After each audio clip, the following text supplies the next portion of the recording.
Hello everyone, this is AetherNightmare and welcome back to Honkai Star Rail. So we are continuing with Citizen. Listen to those roaring tides. Head to the Demigod Council and witness the results of the Citizens' Assembly. So let me open that up. Where are we going? Because I might have been a ways away. Or maybe not. Maybe it's just up the stairs.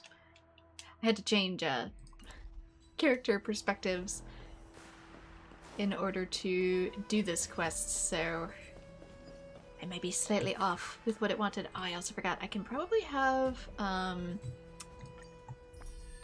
I have an accident party? Yeah, current point of view.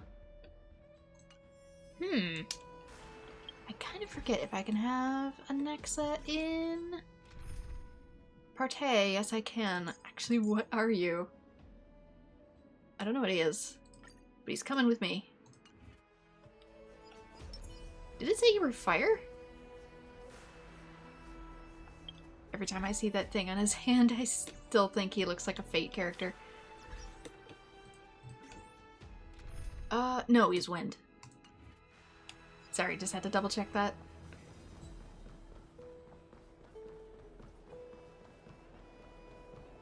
Sometimes their color schemes don't match their... So they are leaving the final debate to him. Don't match their elements. Let those Chrysos heirs who started this terrible war hear you. Let them hear the voices of the people!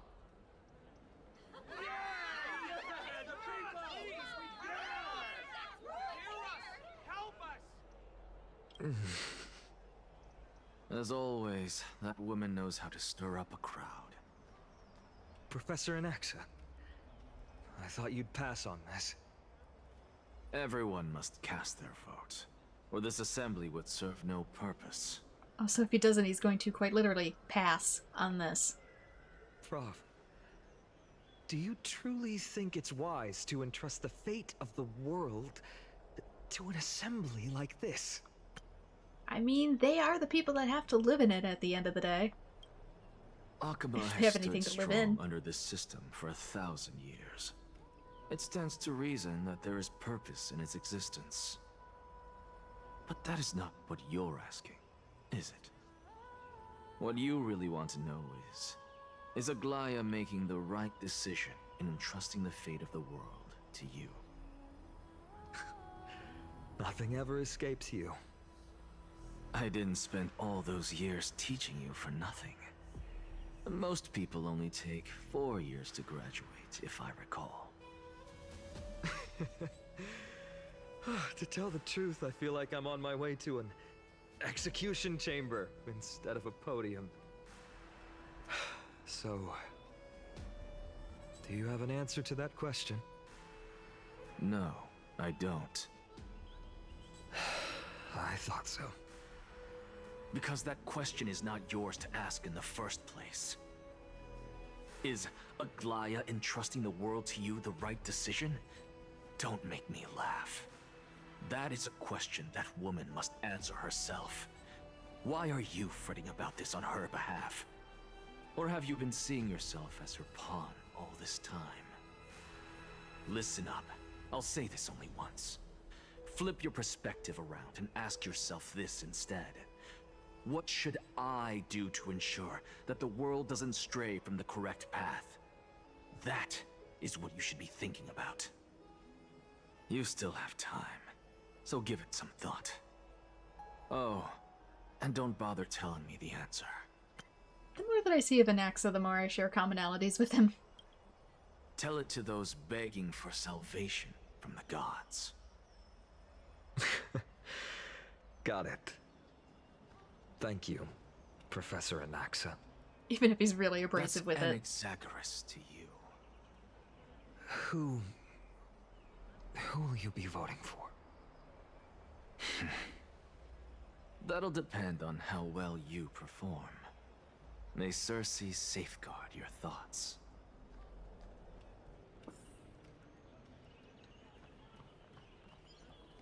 Lord Anaxa, you're finally here. The last speaker for the Assembly will be taking the stage soon. The resolution will be passed after that. Lady Kindness has reserved a special seat for you.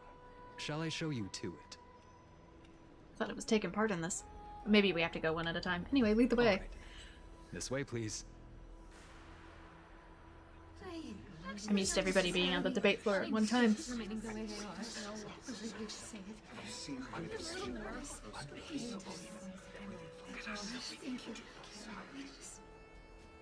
Elders and citizens, silence, if you please. As the Theoros, I present to you Finan of Ides Elysiae, virtuous citizen of Akima, and the last speaker of the Assembly. Much obliged, Lord Lycus. I remember him. He's the penniless lad working for Aglaya. Wait, he's broke? I didn't know Where's that. Lady Goldweaver? Why is she sending this guy to give the last speech? Is this really the end of the Flame Chase journey? Wait, why is he broke? Not all of our party members were broke. Why is he specifically? Can this dude really face down kindness? I actually don't necessarily find things remaining the way they are. I mean, Castris is now By joining you, Cavalier but... above. Dear citizens of Akima, as you look upon me, so too do I see you.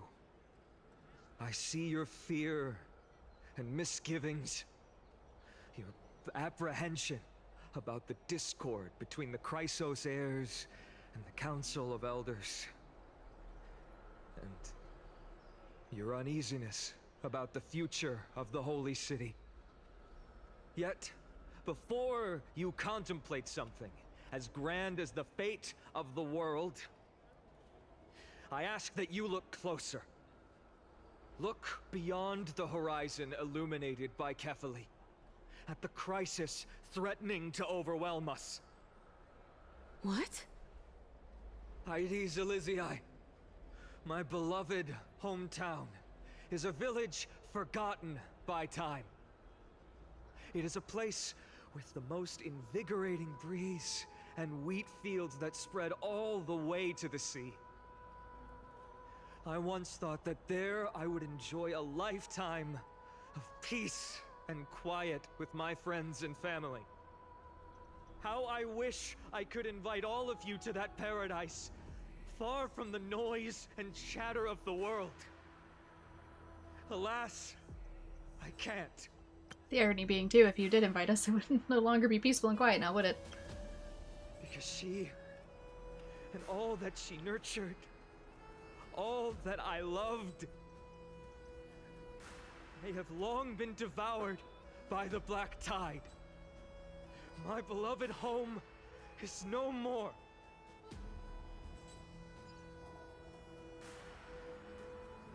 I will never forget the day the black tide struck. My father, Hieronymus, fought with a broken sword to his last breath to protect his child. My mother, Aldada, she was ripped apart by monsters. Also, I might live to stand before you here and now. Galba, he was a hunter. But in the end, those arms that once drew a bow instead embraced Piso, his beloved son, as they both breathed their last.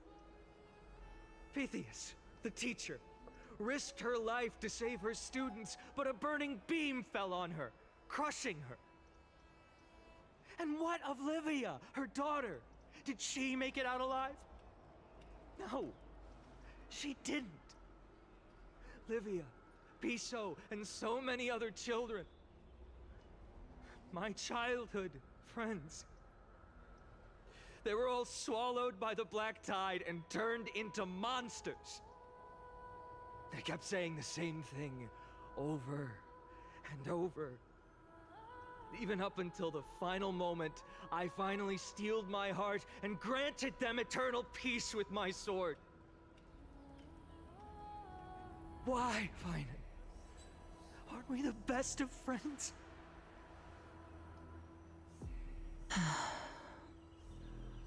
That is the Black Tide.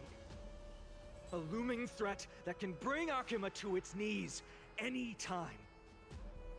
Kindness may have promised that with the 3 Titans of Calamity Con, Akuma will return to an era Chrysia once more, but much as it pains me, I must disappoint you. While the demigod of strife has done everything in his power to hold them back, they are still coming. By now, the name of that black-robed swordmaster, the Flame Reaper, has likely echoed throughout the city already. The roaring thunder is a message from the strife demigod. The Flame Reaper has risen from death, and they hunger for the core flames of the gods.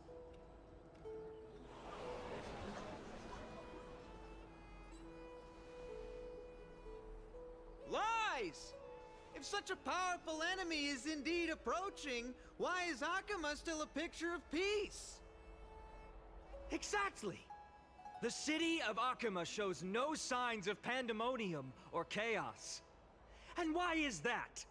I beg you, spare a moment to think about this. Are we able to stand here and hold this assembly in peace today because the danger has passed? No! This peace we enjoy is no gift of fate. We are able to stand here today only because the Chrysos heirs have stepped up and shielded Akuma from calamity. With her golden threads, Aglaya has preserved and continues to preserve these idyllic days that all of you hold dear. Maybe a little too idyllic. The Council of Elders claims that Aglaya will one day forsake the people because her divinity is eroding her body and soul. But ask yourselves this. Rather than offering her aid and support, why do they choose to watch and push Akuma away from the Flame Chase journey? The answer that no one can bring themselves to speak of. A truth stained in blood and buried in greed, fear, and vanity. Allow me to lay it bare before you. It is because the Council of Elders, which bears Akuma's history and honor, along with this citizens' assembly we once took so much pride in, are now infested with vermin. Maybe could have phrased that a little better.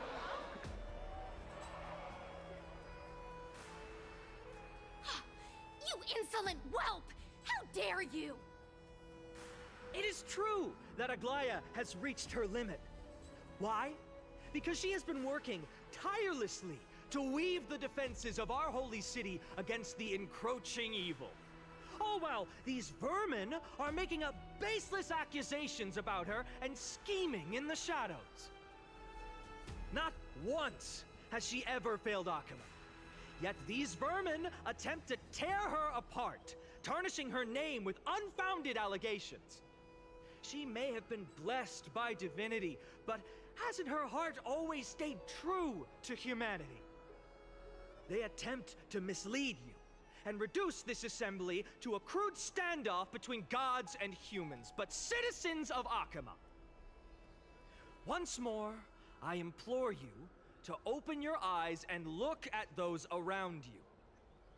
Examine them closely.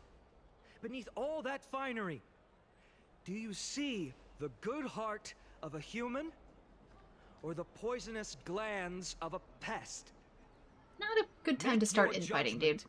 Then turn your gaze to the demigods, whom so many of you regard as cold and merciless. Do you not see the light of humanity in them? And those who wear the mask of humanity, yet utter only hurtful, slanderous words.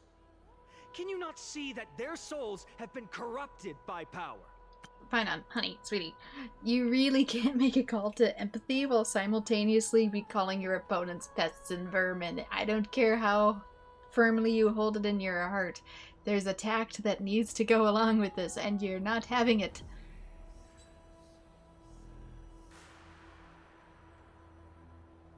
Yet, no matter what your answer is, and no matter who your vote goes to, rest assured that you have nothing to fear. For Aglaya, Tribios, and I, will remain your faithful guardians and pledge our lives to upholding your decision. Also worth noting too. Yeah, let's not start infighting in literally the only city that is safe left.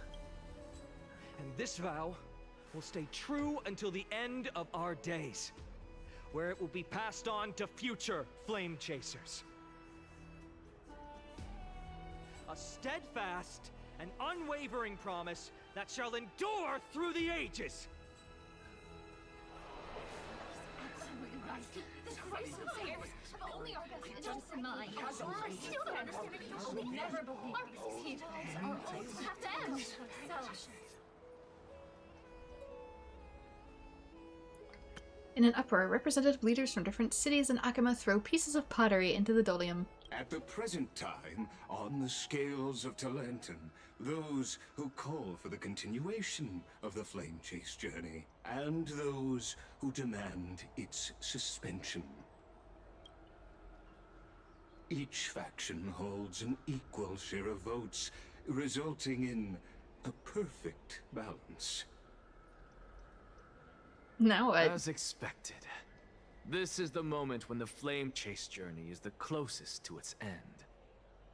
And now, it's your turn to vote, Lord Anaxagoras. Oh, we have the tiebreaker vote. Oh, that's no pressure. Is there anyone else who hasn't voted?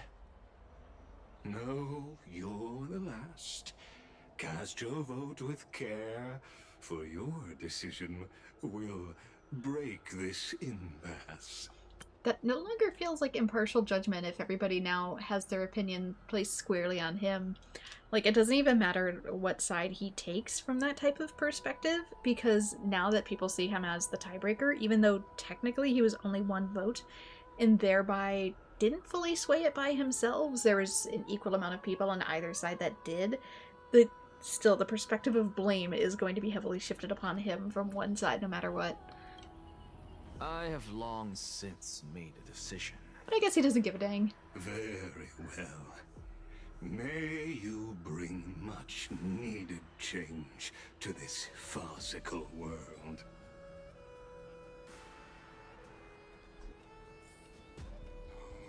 The last vote. Always the performer. The die is cast. Can I talk to them? I guess I can. Trust you haven't forgotten the world we've envisioned together. Is he gonna throw everybody under the bus though? Talk about a grand entrance. Legus? Can I talk to Legus? I guess I can't talk to Legus. Can I talk to anybody else? Can I give one final apology? Heh? That's all you have to say to me is heh? I'm about to doom this place to oblivion, all you can say is heh! Alright, I thought my commentary was sparse, but here we go.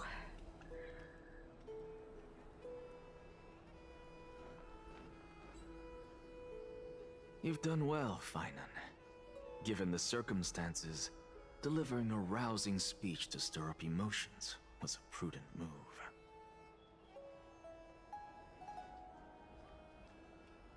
Thank you all for your patience.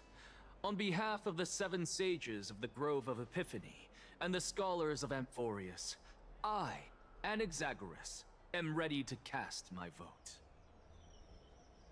But before that, in the interest of fairness, Lady Goldweaver, I pose a question to you before all who are gathered here.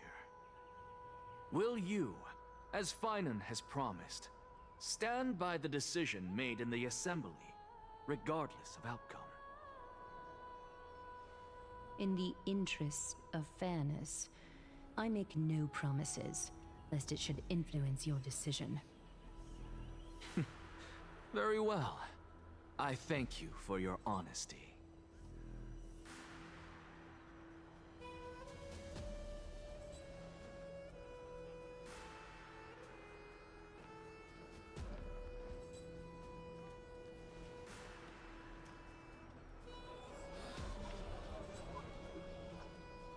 What's he doing?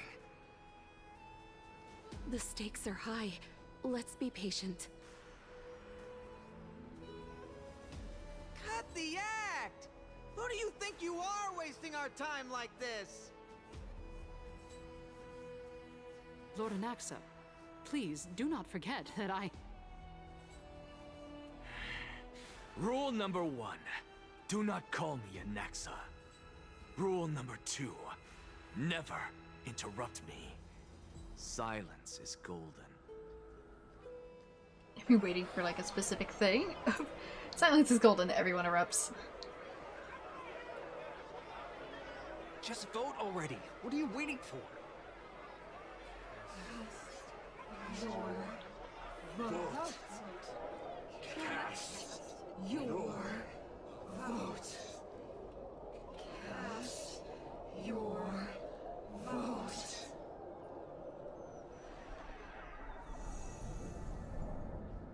Maybe his mind wasn't set in stone and he cannot wants to help math but it all out wonder, first. Is every hardship in the world something you will exploit and use to your advantage?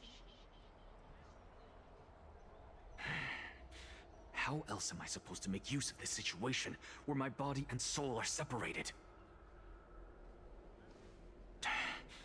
Oh, Circes. Or should I say Calypso? Accompany me on this final journey.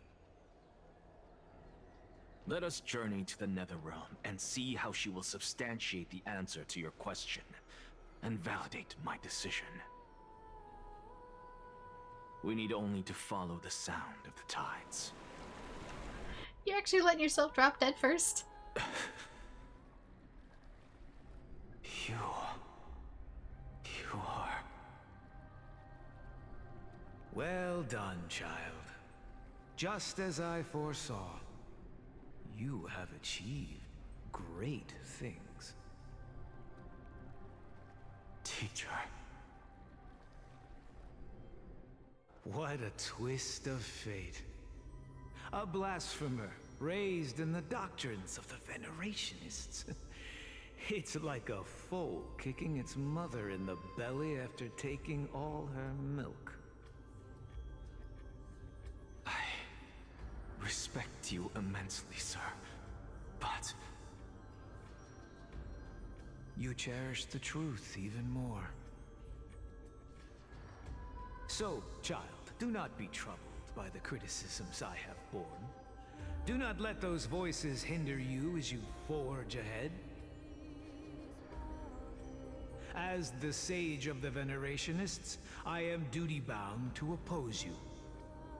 But, as your friend and mentor, Anaxagoras, I say, go forth, for the truth is already in your hands. I will keep that in mind. Go now, child. Your lonely pursuit is about to welcome a new chapter. And when you reach the end of this journey, may we meet again with the truth before us. You have my word, sir. May Circes safeguard your thoughts. May Circe safeguard your thoughts. Pretty sure his thoughts can't be contained. Hence You this are conversation. Right, Empedocles. My lonely pursuit is about to welcome a new chapter. I must be on my way now. May we meet again with the truth before us, Empedocles. What are you waiting for? Just cast your vote. Silence! Silence, everyone! I guess he didn't drop, but he did connect to the Behold, Netherrealm for a hot second. Here at the center of the world, I shall write the final step of my proof. For this place is but one step away from the truth.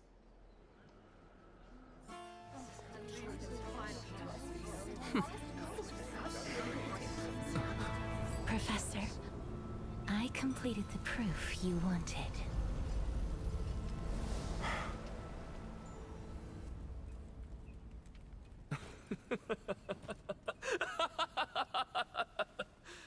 Thank you, Casterus. Oh, he's waiting on The us. answer is plain as day. My vote goes to the Flame Chase journey and nothing else. Elder Kindness, I have deciphered the truth of this world.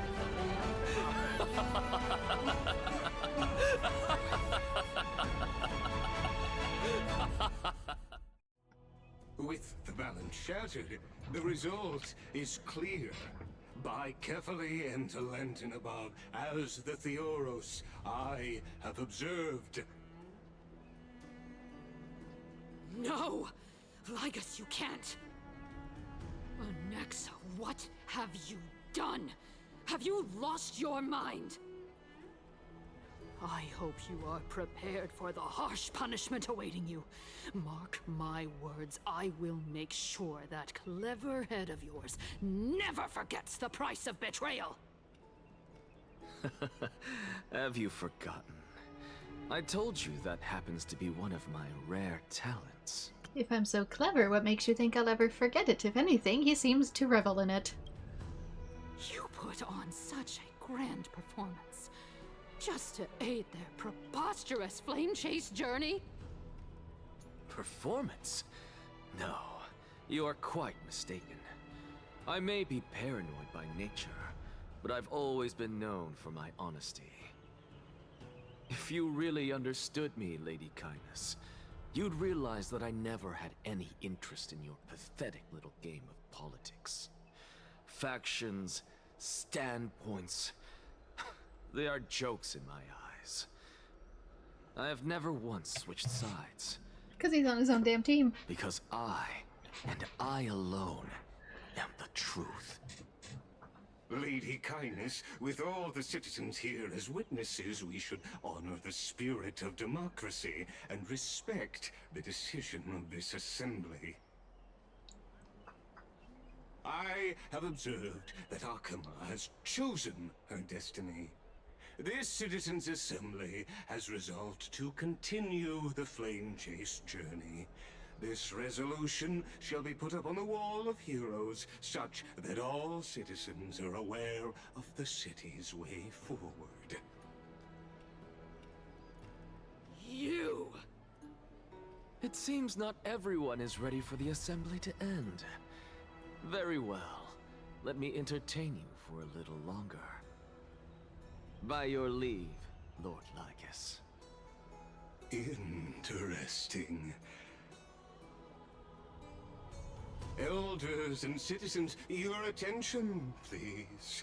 Stay for a moment more, if you will. Anaxagoras of the Grove of Epiphany has an announcement for the assembly.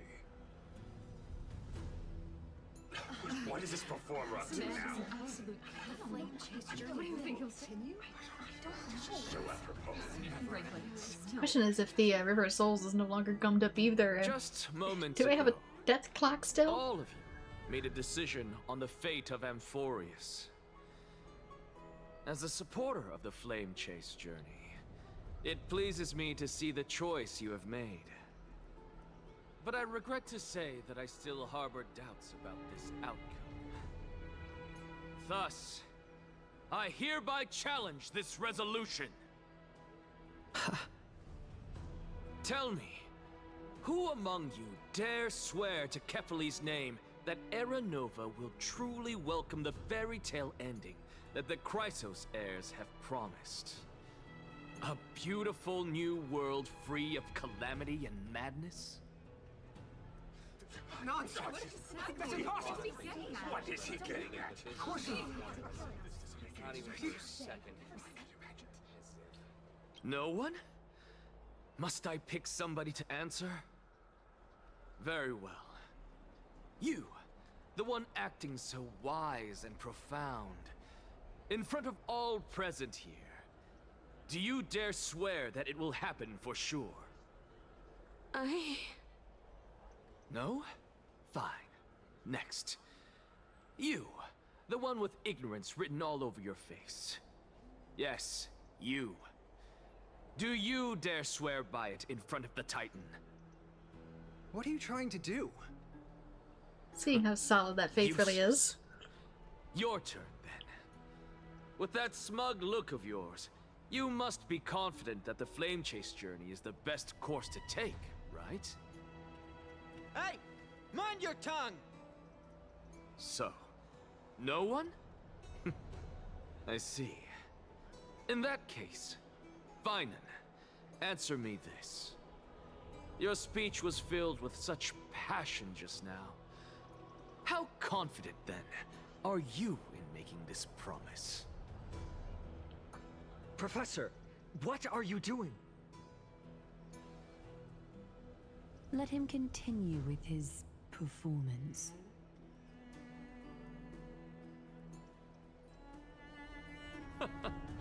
Will you look at that? Even Finan and Aglaya lack the courage to make such a promise. And what's even more absurd is that no one but I can promise you this new world. And yet, the Assembly passed the resolution anyway. But you needn't worry, because I knew better than to trust you good-for-nothings.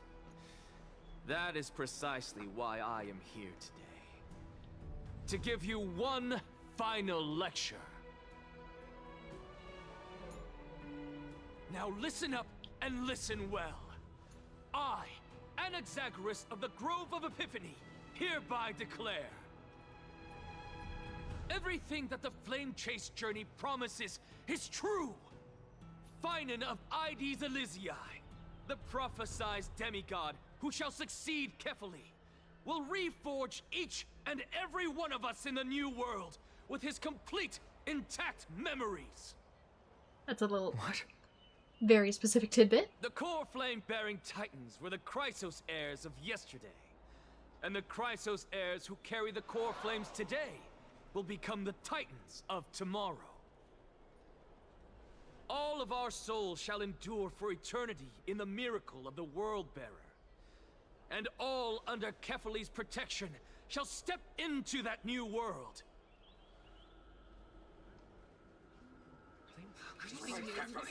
This is your blasphemy! It's impossible. What? Are you saying that we must bow down to you and worship you, even in our next lives? Enough, you blasphemous imbecile! How dare you try to deceive us with all these lies and falsehoods? How can you prove? I told you, don't interrupt me. But since you've asked, I shall be kind and indulge you. My statements are based on my experiments on the divine body of Kefali themselves. You heard me correctly, everyone. With the tacit approval of kindness and the Council of Elders, I fused my soul with the god through alchemy and learned the truth behind Era Nova. What is he talking about? Isn't that pure blasphemy?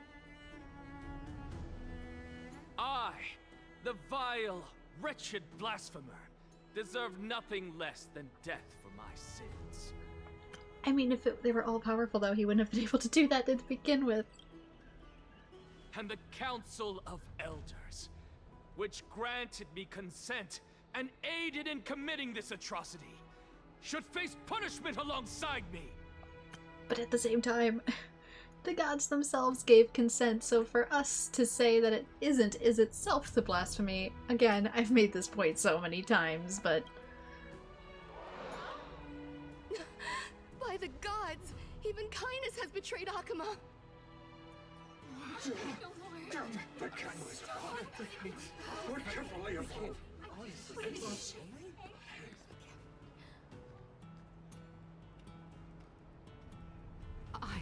I had no knowledge of his transgressions. He did that on his own. The Council of Elders bears no responsibility for his actions. Lord Lygus, as the esteemed Theoros, are you going to simply stand by and allow the Council of Elders to be dragged through the mud?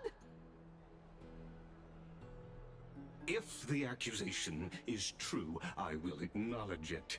If not, my conscience stands unburdened. Lady Kindness, the reputation of the Council of Elders was not built in a day, nor will it be shattered overnight. Well, you'd be surprised. Repercussions await those who fool the people, and punishment must be meted out on those who abandon their vows. We should respect this beautiful city and her people. You...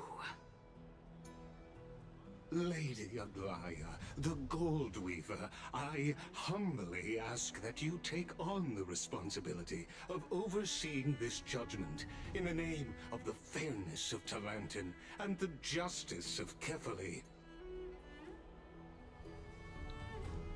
Considering the circumstances, and in accordance with Akima's codex, as the only demigod among us, you shall rightfully wield this authority. The honor is mine to bear. How is this permitted? They can't let this happen. Somebody do something. This is how we're supposed to hold. Elders and citizens, silence, if you please. Anaxagoras of the Grove of Epiphany has made his statement clear. As per Akima's codex, I request all present citizens to stand with me in exercising the right of judgment. First, Elder Kindness of Akima and Ligus the Theoros stand accused of neglecting their duties and abusing the law, leading to the egregious blasphemy against a god.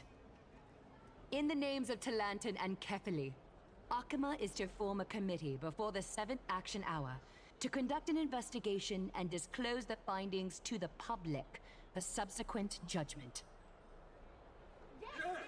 That's what we deserve! Agreed! Curse you! Now, concerning Anaxagoras of the Grove of Epiphany, he has confessed to grave blasphemy against Kefali.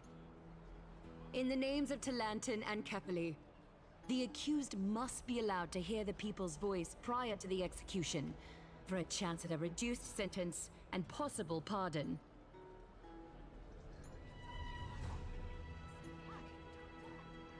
How do I let him die? It's so quiet. Oh, there we go. It didn't match with the animations at all, so I thought, it's like, are they afraid to say it?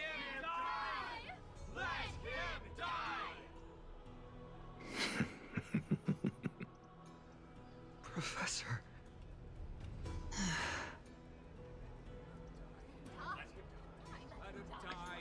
The audacity, he got a permission to fuse with the god.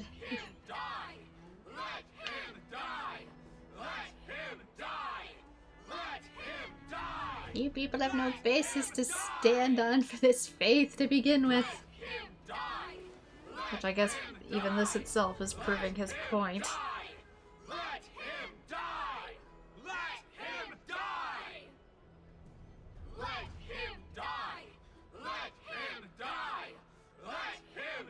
You're just letting them get it out of their systems or what, man?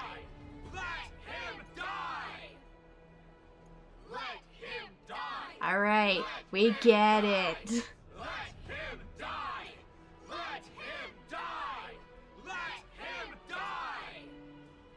What decision will you make, Lady Goldweaver? Enough with the hesitation, Aglaya. This is not like you. Let him die! Let him die! Let him die! Let him die! Let him die! Let Come on, Aglaya, you know the fact that he might be one of the only people that can help get us out of this predicament. Even if it goes against the people. Then, in light of the people's voice, O Talantin on high, may you bring death upon him.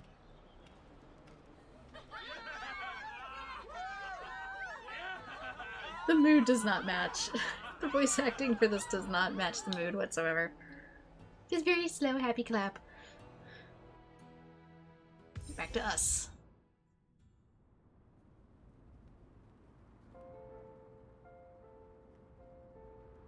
A sea of flowers. What is this place? Oh, did my time expire too? At the same time? Only Allow me Castris to is left. reintroduce myself. I bore the name of Castris while walking among the mortals.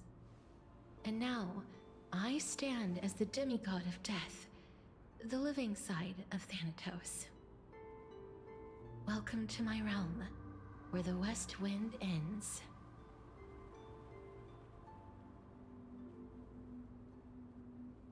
The beautiful place. Mom, I made it. My character arc is finally done. What the heck? Did the sister disappear as a result, though? Was she the one who became the sacrifice? It is a beautiful place. Every departed soul who has arrived here has expressed the same. Did you know? Every flower here was planted by Thanatos himself. These flowers were originally both lifeless and immortal, but in the first rain brought by the River of Souls, they were given new life, flourishing as the bearers of countless souls. And it is my duty as the Master of Death to tend to their well-being and foster their growth in this serene haven. Similar to the structured cycle of life and death in the mortal world, these flowers too shall wither and fade, returning to the earth and then ascending to the sky with mist and tides. Eventually, they will descend to the mortal land as gentle rain. Every soul undergoes the perpetual cycle of reincarnation, albeit in varied forms, until the world meets its end. Yet, sadly, there's no time left for Emphorius to wait for when the flowers bloom again. Now, death is the power at my fingertips. It once led the souls of the deceased here, but I shall open the gate of the Netherworld and return you to the realm of the living. In exchange, please, take the core flame of death with you and complete the flame chase journey. Do not let our work thus far be in vain. You're not going back? But at what cost?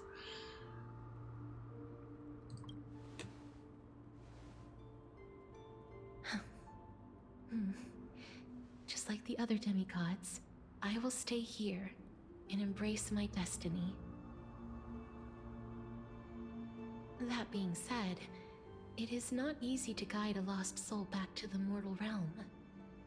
The whispers of death are sweet and alluring. If your determination wavers, you will succumb and be forever ensnared by the Netherworld's grasp. Please consider this a one-time exception. I will do everything in my power for the flame chase journey. And for your life, the only life I can save. I'll do my best. And then there's Mighty, who just crawls out by himself. I am glad to hear that. I'm so curious about the moon, though. Over here. Keep moving forward and Oh, don't March. look back. How is March? Keep going. The Express is right here with you. Is this the voice within my own soul? Is this the voice in my own soul? Because they can't be talking to me right now, can they? Anyway, homeward journey. Never look back upon the path where you came. Resist the land of the dead's temptation and leave the nether realm. I guess I can't. Turn back. I wonder if I do, I get a bad ending.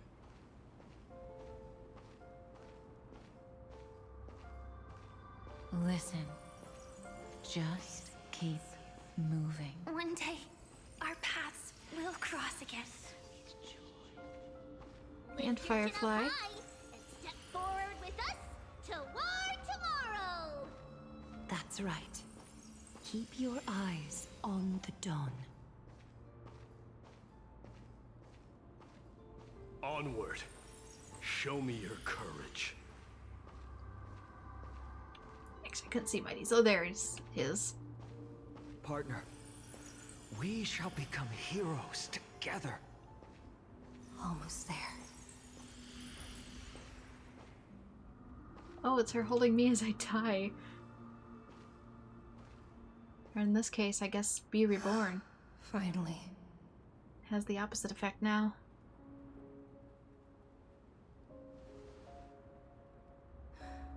Thank you, Castros. Since I've already made it to the end, maybe I can have one last glance at that sea of flowers. No, it's gonna turn us to salt. Don't cut around, keep going forward. They all say that, and it's all in red too. Similar to when we were on Penacony and speaking with Acheron. Oh, speaking of, hello. Fear not, as a touch of red will be awaiting you at the end of the path. Don't. It'll guide you and illuminate the way out. By doing so, you'll eventually reunite in the warmth of the sunlight.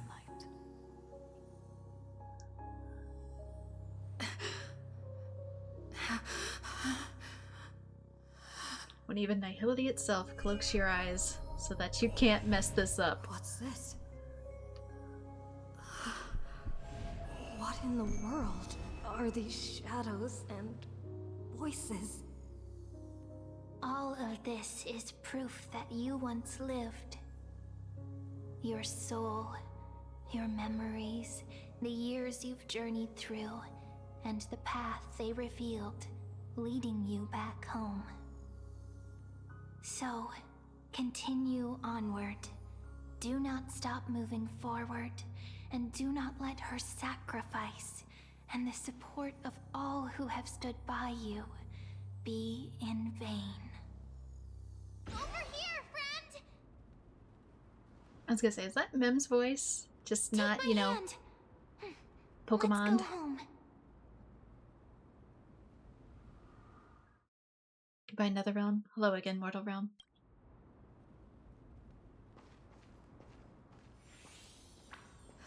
Let the trailblazing continue.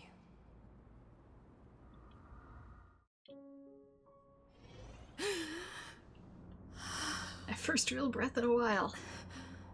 I'm back. Literally. At last.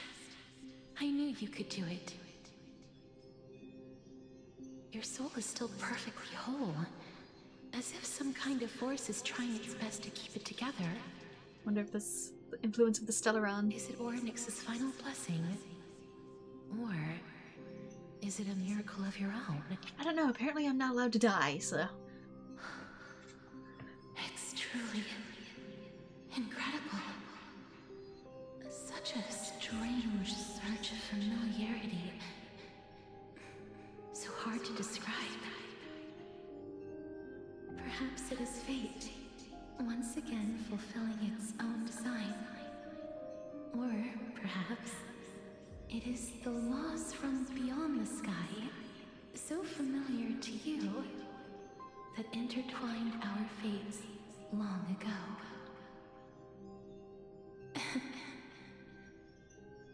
It seems that this is the riddle which cannot be solved anytime soon. The sensation of becoming a demigod is truly wondrous. It's as if the river of souls is winding its way through the depths of my spirit, transforming with each breath into a fine rain that nourishes the world. Do you recall that prophecy?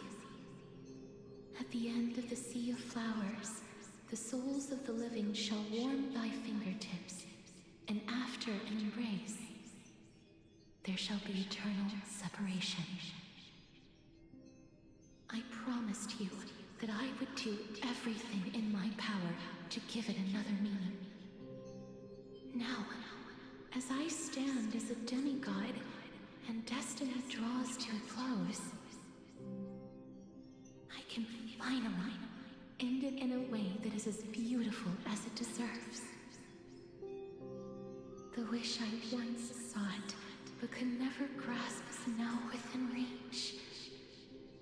In this brand new world, every blooming life will lift its arms in celebration and recount the profound meaning of this very instant. Every touch, every embrace we share will never again be an ice-cold loss. They will radiate with an intense warmth, sowing love far and wide throughout the land.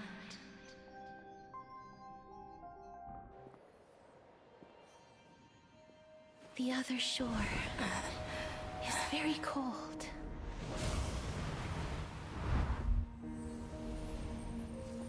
May I borrow your warmth one last time? I'm surprised you're actually able to meet me.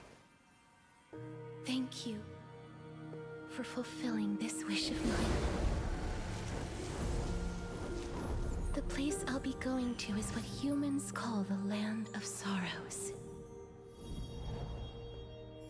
But with this heartbeat and the residual heat of this embrace, I shall turn the nether realm into a gentle place of rest.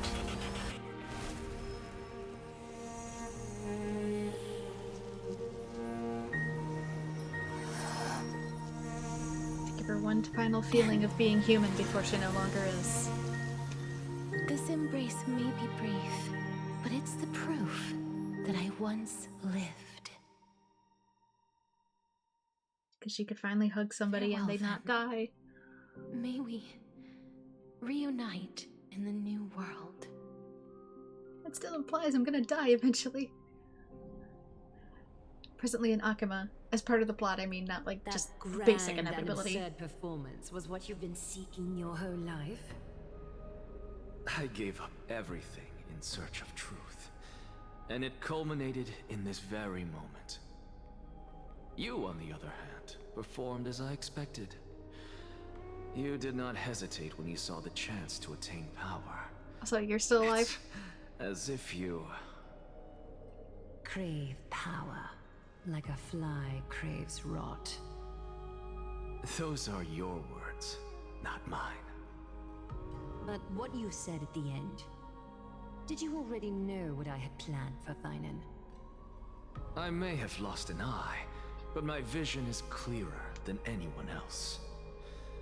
You've nearly exhausted your humanity. You're no different from my current state as a walking corpse. That's true. I've long since burned to ash over the past 1,000 years.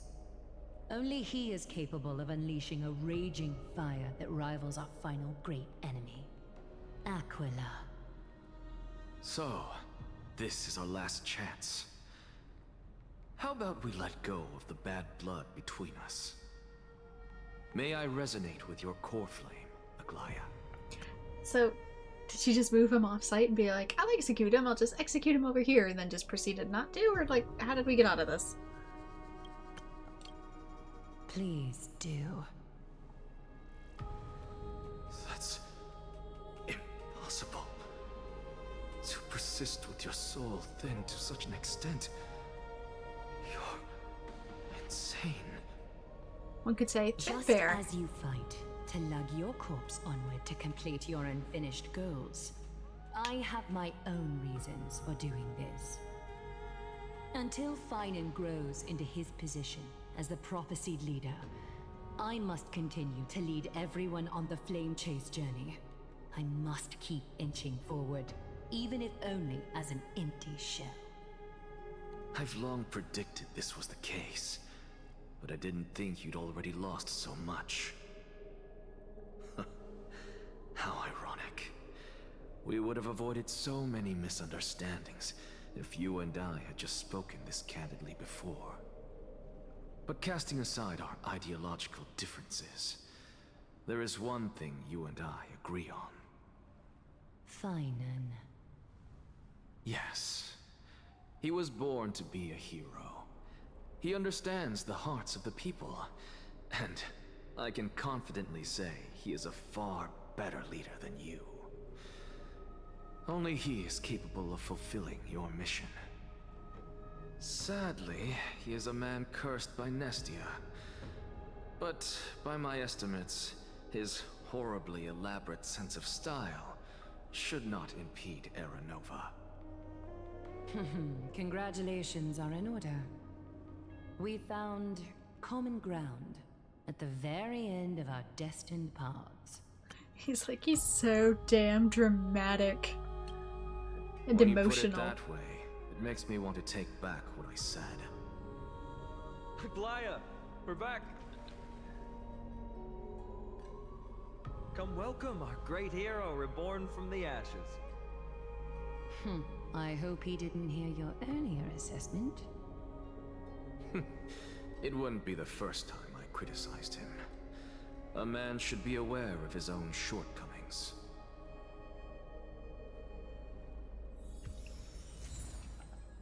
Alright, so we technically in Scholar let us meet ahead before the game Gates of Truth. So I guess we can submit the Core Flame of Death. It's sort of leaving us in a bit of a spot, I suppose, for submitting this, as I don't really know where it's gonna leave us off or jump us super far ahead or anything. I can't tell. Okay. I think I have a little bit, but the Core Flame of Death. The fallen soul of Thanatos the Death Titan. The Core Flame urgently awaits to return to this place. The demigod of death has already overcome the trial and assumed the authority of the Titan.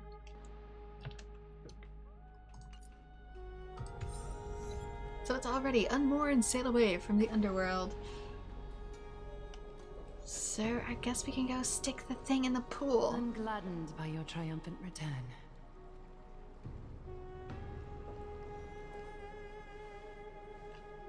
But I don't see Castris among your number.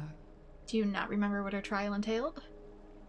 She wouldn't be able to return? She not only helped me prove my theory, but helped you fulfill your mission as well.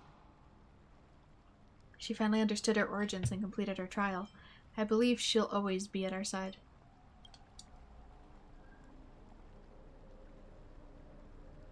She might not have been able to change her fate, but she still wrote the final verse of her epic herself.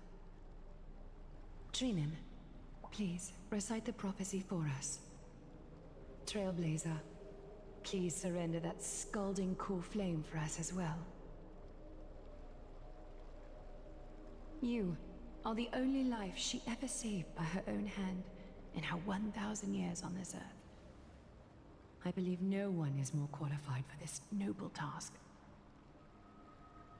Let the ceremony begin, although as I do this, it still steps us one more piece closer to the World Titan being taken out. I believe they'll probably go for the Sky Titan first, but still.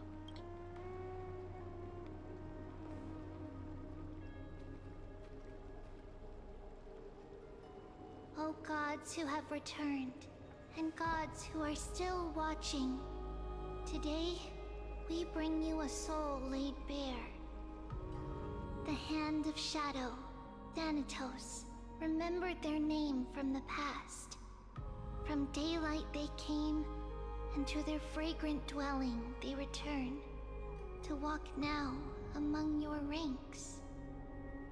And there was one who joined hands with the Titan, a traveler risen from the dead and reborn among mortal kind. She is the everlasting night, and shall now proclaim in her good name, O Majesty of the 12 Titans, pillars of the world.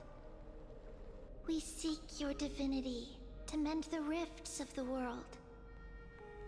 Fill our bodies with blood of gold till we wither in willing service to the prophecy.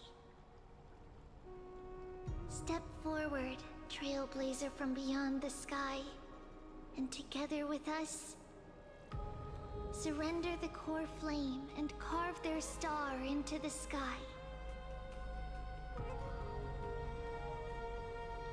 Surrender the core flame. Goodbye, Castris.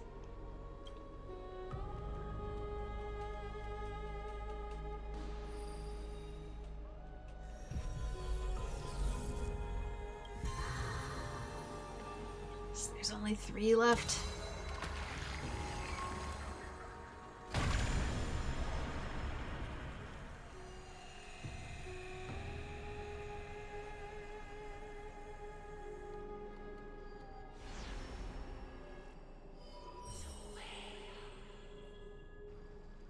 Constellation for death. For life and death, to be more precise.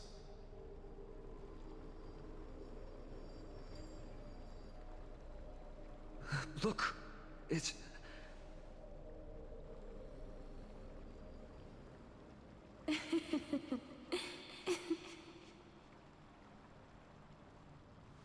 Is that Castorus? No, it's only a divine echo. I think she's here for the trial.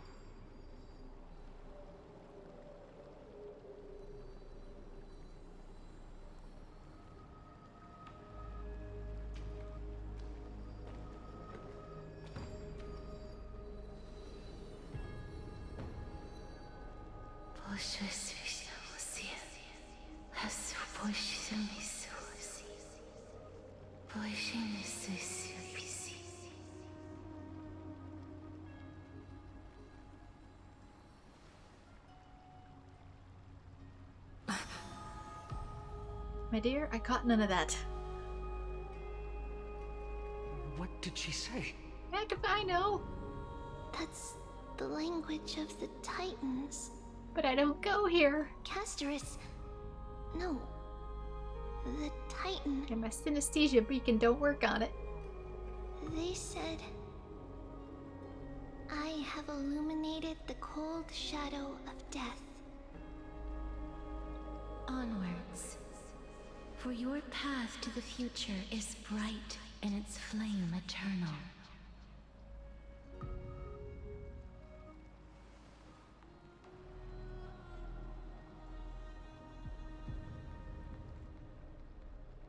Do not forget.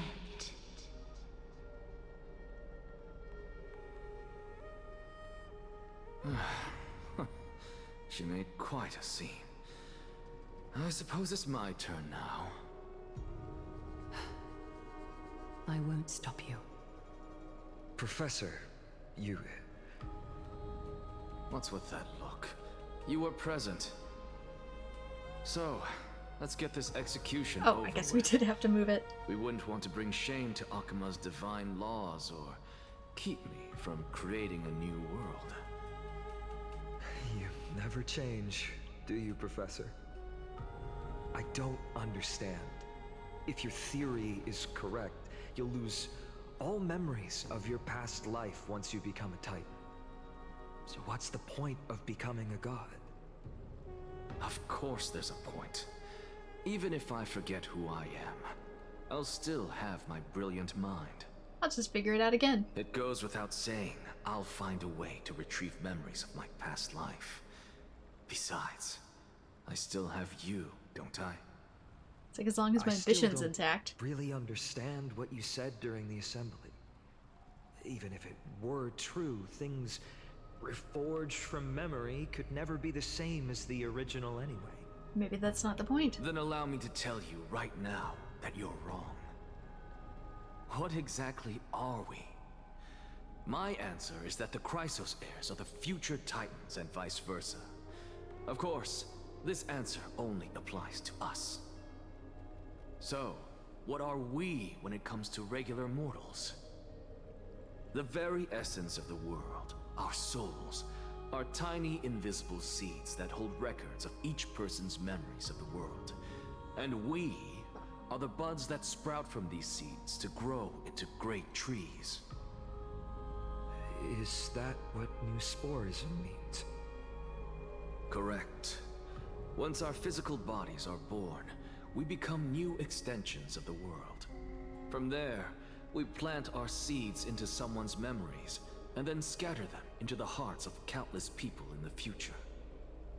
Just as seeds are affected by their environment, so too will our appearances differ across memories. But the partial memories we carry will always be the same, because that is just how the world is. To destroy our very existence, one must destroy the world itself. But we have someone who will still live on with his perfect memory. That person is you, child of Kefali. This is what it means to be the world-bearing Titan. So, carry everything of this world and live on. Don't disappoint those most precious to you. Don't disappoint Lady Goldweaver. No pressure. And especially, don't bring dishonor to my theory. Anaxa, I swear to you, I'll lead everyone to our reunion in the new world. Good. That is all I have to say. Farewell, everyone. May we meet again in the next life. Let's do it again sometime. Farewell, great performer. May Circes safeguard your thoughts. Because we probably will. Salute him in the same way. May Circes safeguard your thoughts. Do you even know what that means? Are you satisfied, honorable Titan? Very. I hereby swear I have borne witness. Anaxagoras of the New Sporists and the Grove of Epiphany has successfully overcome the trial of reason. Thus, I shall confer upon you these words. You shall transcend the peaks of purity and return to corruption and hardship. Oh, so that's a god's prophecy. It sounds like you just rephrased my past, present, and future. Oh, Circes. Is that all you've got? Well, you've already transcended the peaks of purity, and you were never the type to give me any leeway. That is true. But I do still have one question. I knew it. What is it? Maybe we're thinking of the same thing. As you've so boldly stated, we and the world itself live on through the memories of others. If that is the case, whose memories did the very first new spore sprout from? Yeah, how did all this start? How should I know?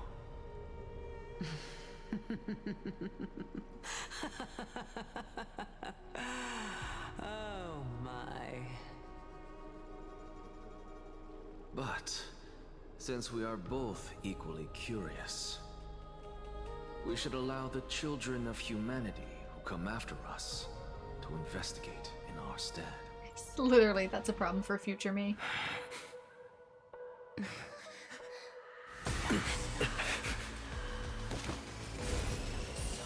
Rejoice, Circes.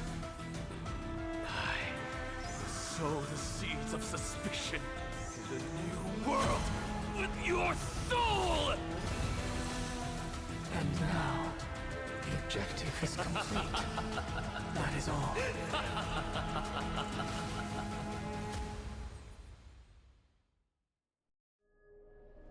There we go, yet another one bites the dust. Thankfully, 2 left. she's still alive.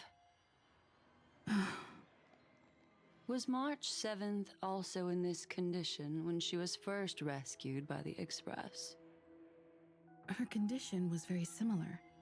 It's just that at that time, the Express did not have a memo keeper who could diagnose her condition. How'd she get out the first time?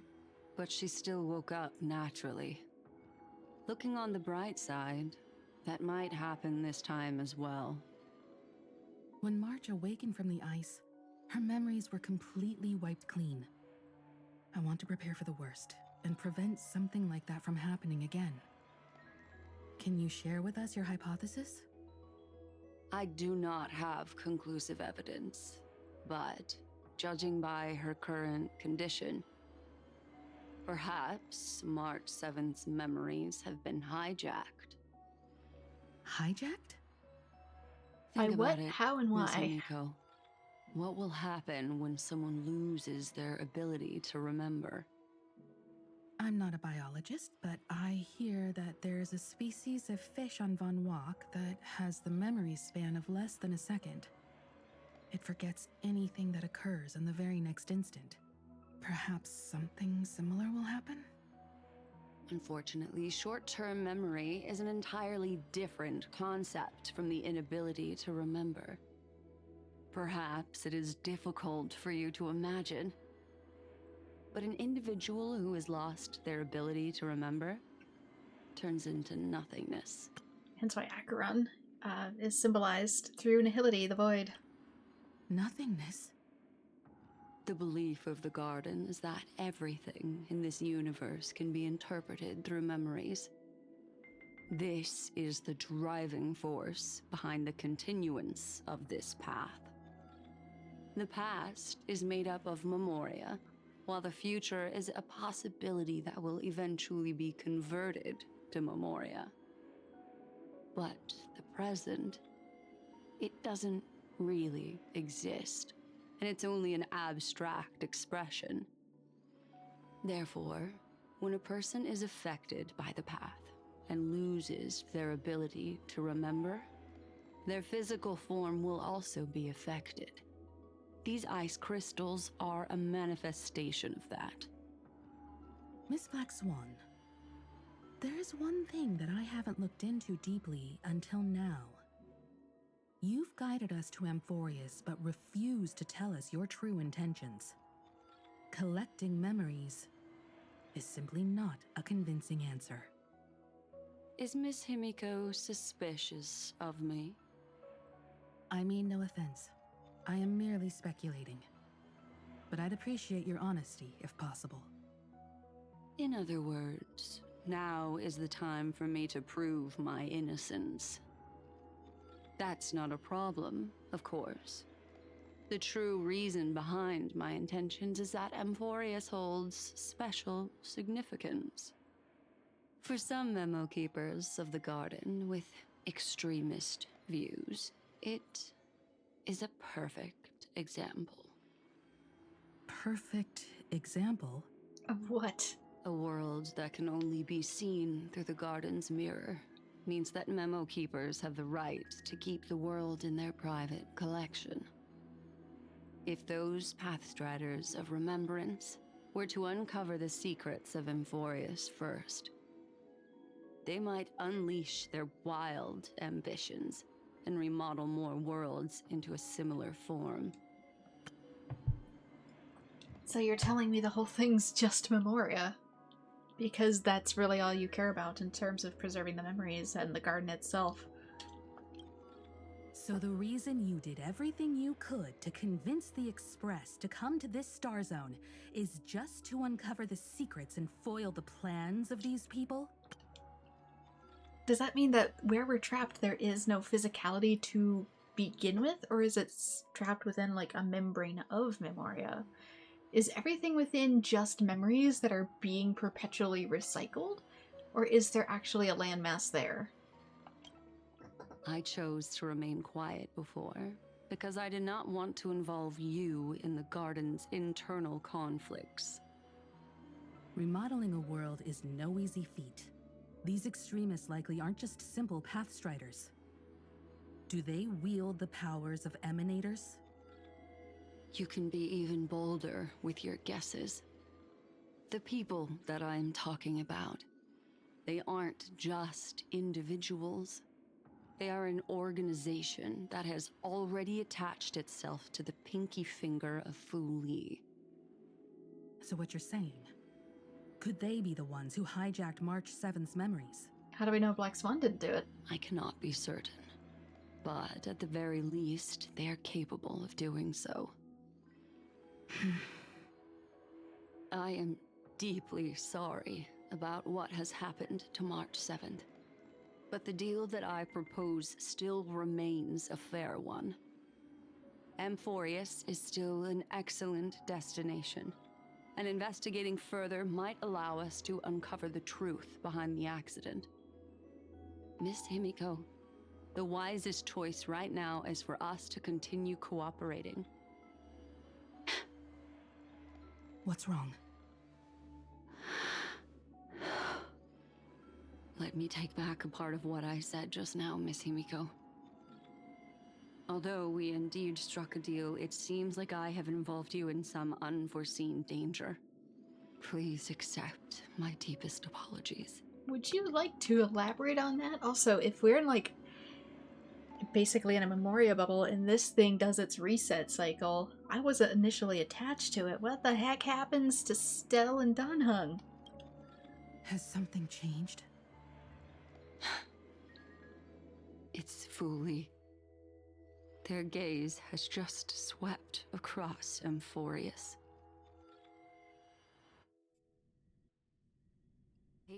Oh, how interesting.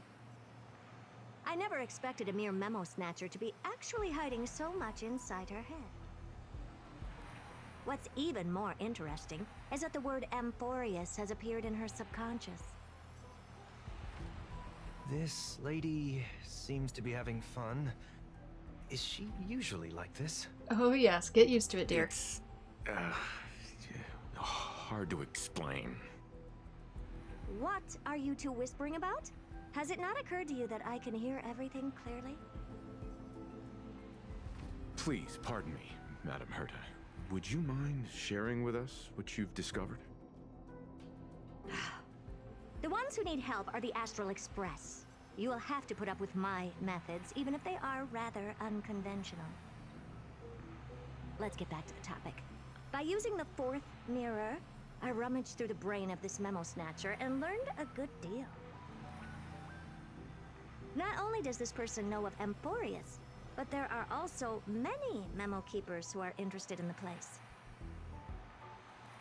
I searched through her consciousness and found the following terms: the Eternal Land, the Rejected Land, and the private collection of the Garden of Recollection. It seems like Miss Black Swan is indeed hiding some things from us. Since I'm not able to find any useful clues from the outside, why don't I personally visit this mysterious Amphorius? You're planning to head to Amphorius yourself? Yeah, it's one more thing she gets to study. But not in the flesh like you all foolishly did. Seeing as, you know, she still has that ambition of building a god, what better than to build an entirely artificial world that has its own gods? See these Herta mirrors? With them, I can project my data spirit entity to any corner of the cosmos through spatial warps, without even needing to leave my room. But of course, these corners of the cosmos must be within the coverage zone of inter-astral peace communications. After all, this is collaborative technology. I mean, our money could reach, so... You do seem like the more indoor type. What's that supposed to mean, Sunday? Although that star zone is not within the network of the IPC, the Express itself can serve as a signal station. Come, give me the astral chart coordinates. Then, sit back and enjoy the show. Well, shares the Astral Express's coordinates with Herta.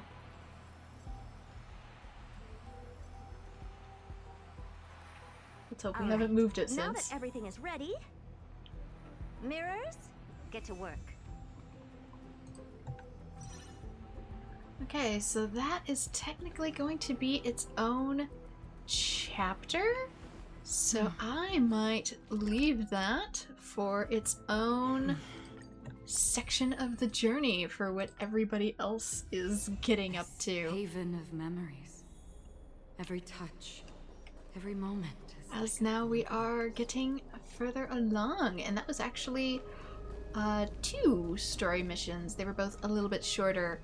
So that gave me the opportunity to do both. I did as well Scholar Let Us Meet Again Before the Gates of Truth.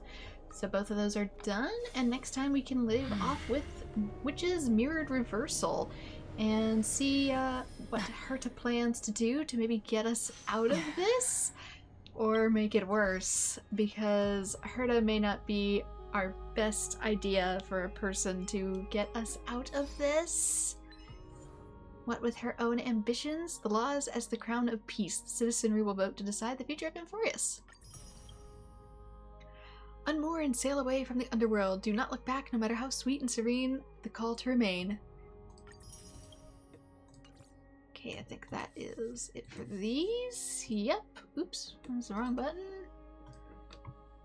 I always worry about these, like, how long are they gonna take if I write a story? Having witnessed the Kremnoan Crown Prince's past, now drop in that strand of nameless recollection. Okay, we could probably do at least one or two of these since it's been a shorter episode. Those flame-chasing people, those forgotten stories as I've written.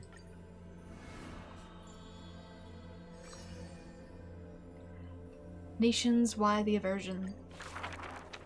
Since which day did he become known as mighty? His strength rivals all lands, but the man pays it no heed. For only the authority of a king can end another king. Not true, only but strife can end strife. The torrent of conquest crosses the barrens, yet with the homeland's blood, it is destined to be stained. None dare to shake his hand in greeting. Did they add the auto feature to this? For his hands burn as the blazing sun, soaked in the might of the flames. What a mighty feat it is. In the aftermath of defeat, the man digs graves for the deceased soldiers, burying thousands with his own hands. In that fight, he crushed all invading blades with his fists. A body immortal may never fall, but tears of pain in his heart still flow. His years of drifting made him detest water's waves. They say that is the reason he's so unwilling to weep. But in Idonia's blizzards he once did cry. A tear shed among the storm and frost that bloomed into a lily stained with blood. Like his undying body, the flower never wilts. In time, the entire world will turn to ash. This haughty man shall be the one to leave behind the world's final beauty. Though none are willing to believe. Okay, I'm wondering if that's literal or... Unlike his kin, those patterns are carved with his blood. A matter so suspicious, it stirs the ambitions of the mundane. A blade that can cut through the mighty must be enough to slay gods. The people to this day still seek it. Yet, it is simply a tradition he follows closely. Do not let your enemy notice that you're bleeding, and thus convince them that you are someone unsurpassed, a warrior supreme. The stories of the tattoos, past I guess. forged his body. Apart from Kremnos' traditions, what do you have left? The white-haired friend once asked. It's not that he can't be stabbed, it's just that it can't kill him. The man goes silent and still, his gaze burning into the horizon, looking for a distant past. In his days of wandering, this same question was asked by thousands upon thousands, and he never denied. That is why I walk on this path. Act concluded. Sokka composed, the last prince, miHoYo.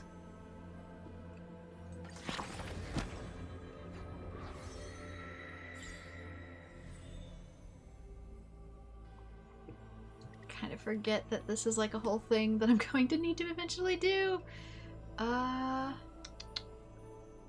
Was there more to these? Like, since I did castresses.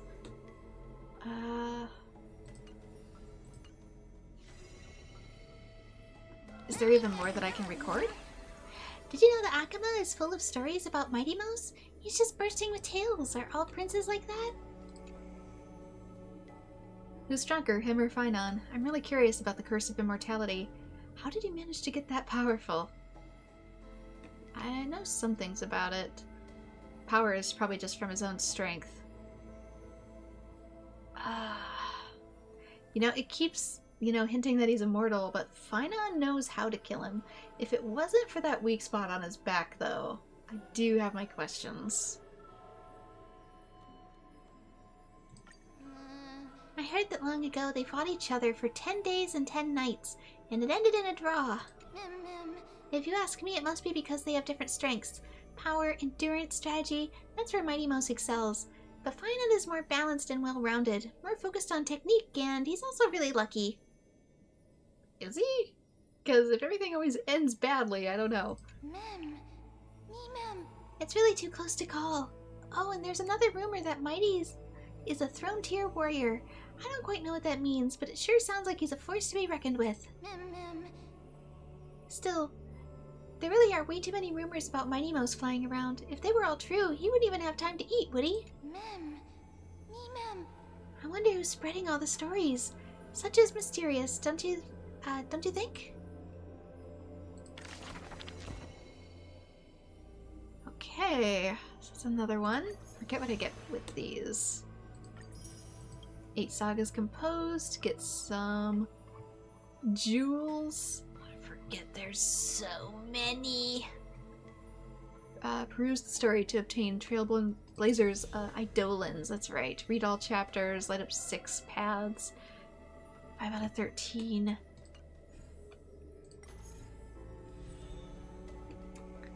I see. I have 3 of these.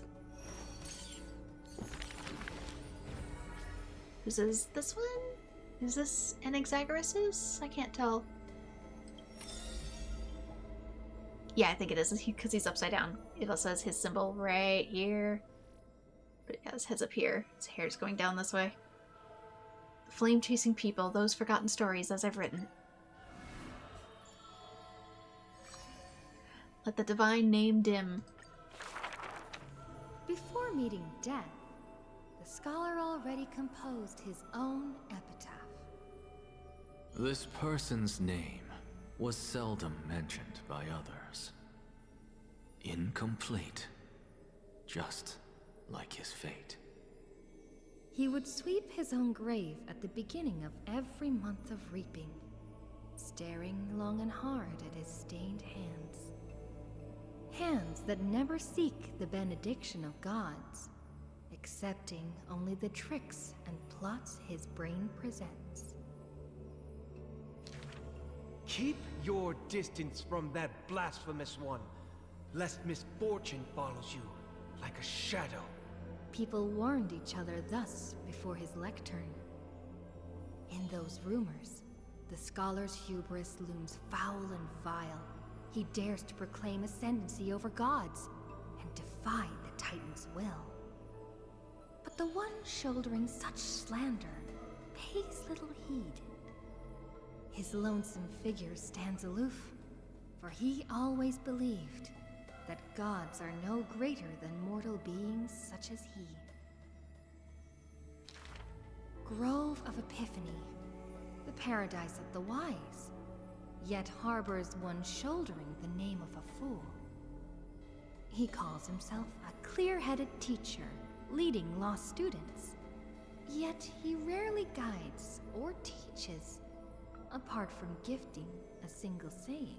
He's really there for self-study more than anything. For the rest of the student's life, that saying often proves to be more valuable than gold.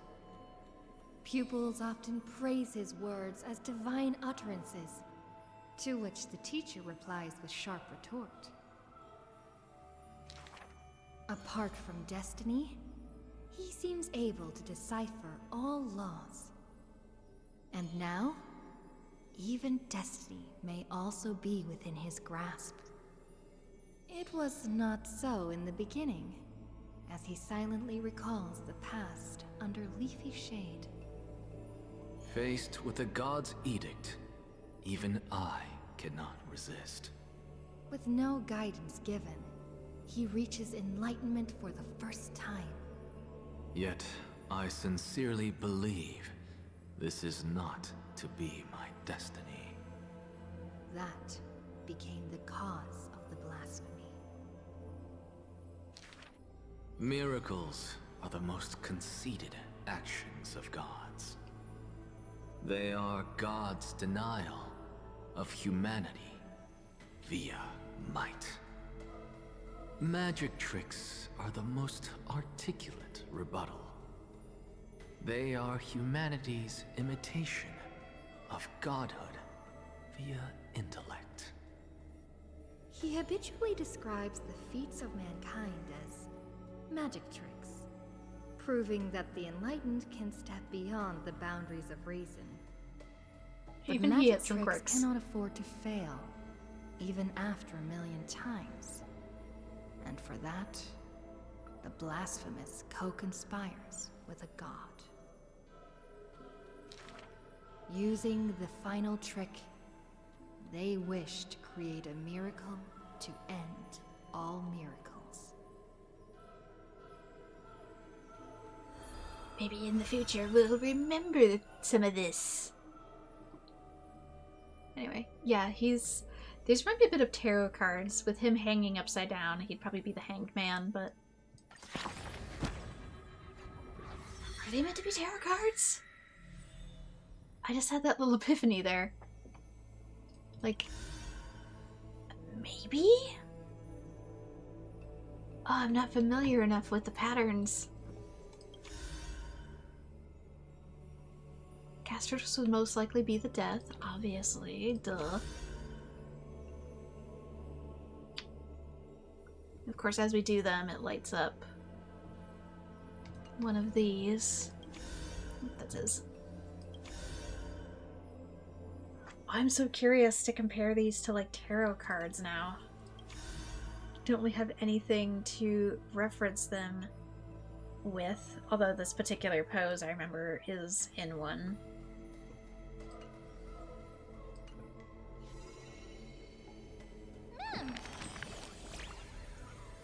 Wow, is this the story of the new companion? That one who looks like a scholar of some kind? Looks like a pirate, magical girl, boy. I have no idea what that means, but you're trying to make me laugh, right? It's magical boy. I'll just play along. Alright, I just remembered. That one's a magician. On top of the flame chase journey, he always seemed opposed, perhaps because he didn't believe in the prophecy. Everything in this world is false except for me. I mean, there is a tarot card of the magician, although that isn't the posture that would be in the card. That one with him being upside down is so very specific that that's what makes me think of it. Time for a quiz. What do you think is the relationship between Anaxa and us? Kindred spirits, arch enemies, teacher and students, meal buddies. The relationship between Anaxagoras and us. Either teacher and students or kindred spirits. I feel like this since it bets. With the growth being like this, sure isn't any time to study. Though the ideologies are completely different, when it comes to stubbornness, he's strikingly similar to the other heroes. Aglaya even permits the Chrysosaurs to study under Anaxagoras. A good rival is a good friend. Everyone probably can agree on that at least. But we're different. We're the best partners when we work together.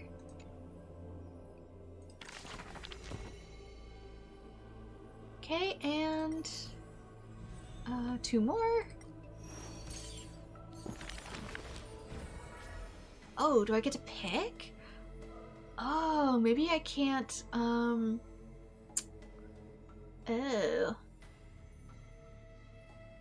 I can only maybe do so many at a time?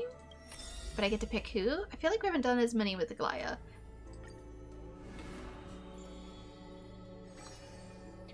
Curtain of Swords and Weave.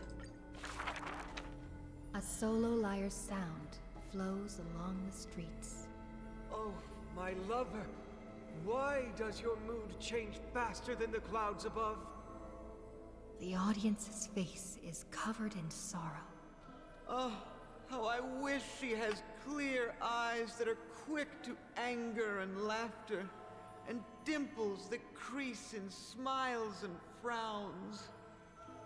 For the maiden he longs for has a body of alabaster and fingers carved by scalpels. In her runs blood of gold and a heart woven from threads. She has neither eyes nor dimples, lacking even a face. Oh, he likes the dressmaker. She is a Glaya's garment maker, merely a demigod's serf. The gilded dressmaster, the executive of romance. How resplendent would her mansion be above the radiant, dawning clouds? Nervously, the visitor opens the doors, like parting curtains at a theater. The one with golden thread in hand is revealed, standing betwixt figures of stone. Lady Aglaya, I am Apollus's retainer, here for an outfit to take to my master. He casts sideways glances as he bows, for the garment maker he adores is flanking her mistress, silent as a leaf accompanying a flower. I'm pretty sure she disposes of those sculpted of ivory pretty freely. Pull up the dress's train, as if with one breath alone, the maiden will be revived. The creation of love and beauty indeed. As the visitor thinks thus, his thoughts prickle the golden threads in the room.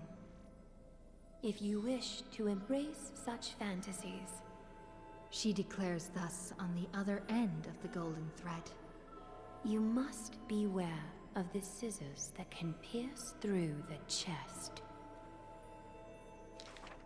In the ancient theater, there are thousands of plays, millions of shows, where even the god of romance was once an actor.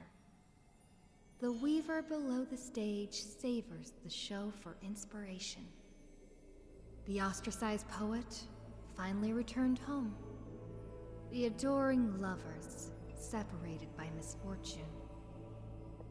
The hero betrayed fires his deadly arrow into the traitor's heart. The thread known as romance is knit by all beings, by all love and hatred, beauty and sin, memories and prophecies. All that occurs are clothing indeed. Look, the despondent servant buried his love. The dressmaster plucks it up, and into the garment maker's dress she weaves. The elegant garment makers once had beautiful faces, some as knights with swords, some as impassive priests, and put on pantomime after pantomime in the golden thread's light, till the stage shook in the storm, and the black tide tainted the dancers' skirts. She wiped clean their visages and instilled armaments instead of silk. Use the needle and thread as your sword. She requests the servants who cannot answer. The garment makers are elegant still. They turn bloody and stained slaughter into lithe rondos, for only then can they still dress in new gowns. Only then can romance survive into the morrow. not concluded, but yeah, she's pretty willing to dispose of those garment makers, as it showed in her trailer. Oh, Mother Odyssey 7. Long Dream, New Journey, Separation. Maybe I can do them. Maybe not? I can't tell. It has one, so do we...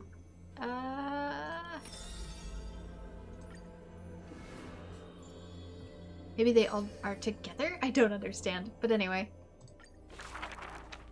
None may approach that battlefield. The lone army of Kremnos. An obstacle on the flame-chased journey. He ordered his troops to stand aside. That was the first meeting between hero and prince. The two men fought for 10 nights unceasingly, till the combat drew to its end. Okay, so this is when they met. Neither scored a single victory, nor conceded a single defeat. None know why this man's fate is always overshadowed by a lone number decreed. Just like how none can ascertain how the flame-chasing heroes convinced this man. It was not mutual appreciation, nay. For in his memories, 7 sentences were all his mother to him ever spake. Yet somehow, that leader who weaves the golden threads recounted one of the 7 with ease. There is no right or wrong in the man's heart. The lion has its own historian. And the history of the hunt should not be held by the hunter alone. And thus, he speaks little. Others once guessed he regards the holy city as his home, for he seeks a land to belong. As the king to his people, it is the first gift to them he brings. But as per the rule with gifts, once given away, the gifter will never repossess this thing.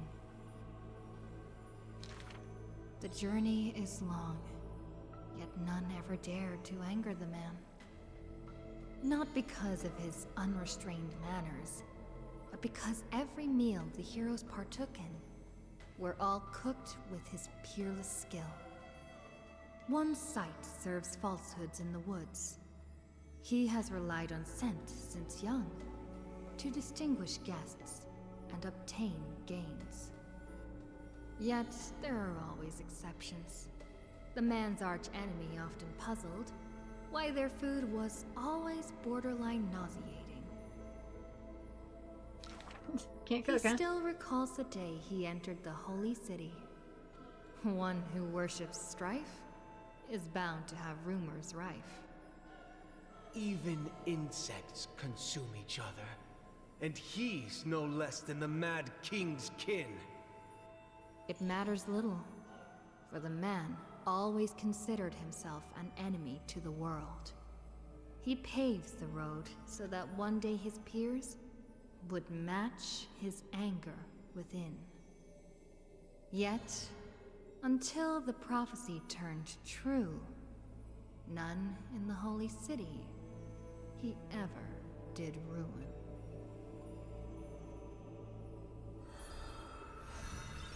There you go. Third fire. Means there should only be one more for his. And the triplets.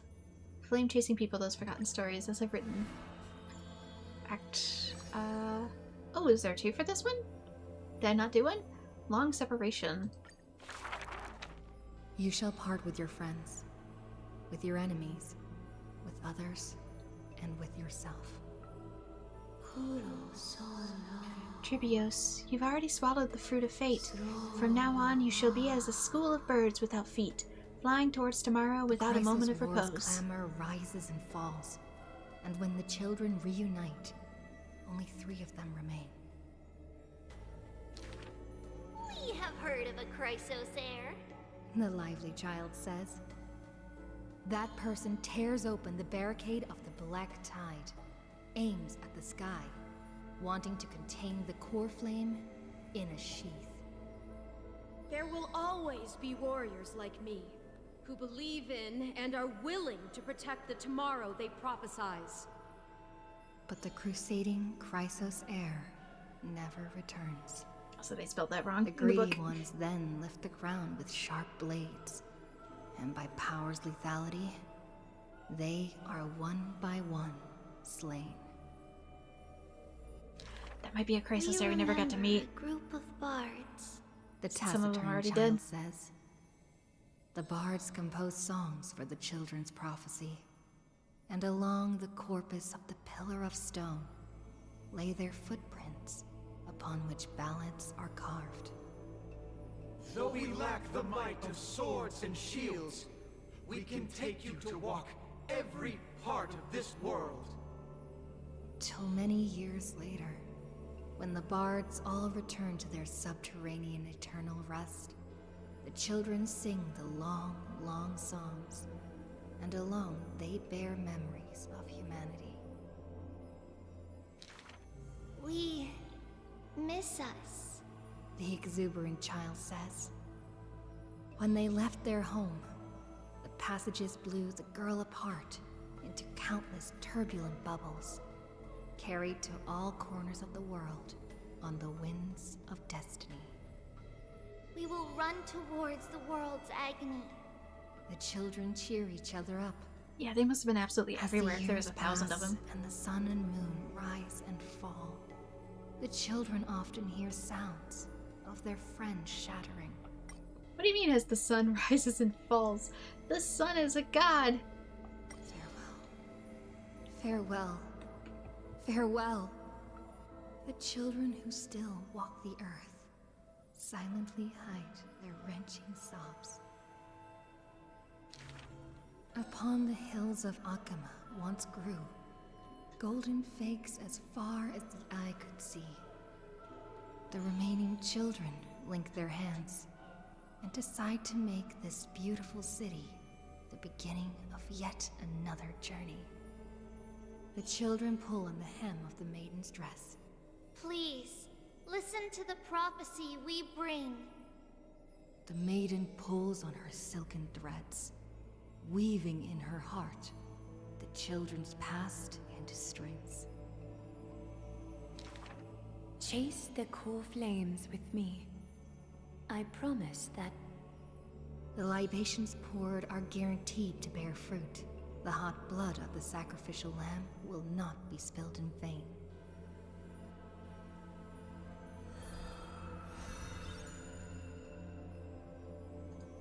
Trivius. Next act. The gentle mother silently dreams and brings to her child a scent from the west wind shore.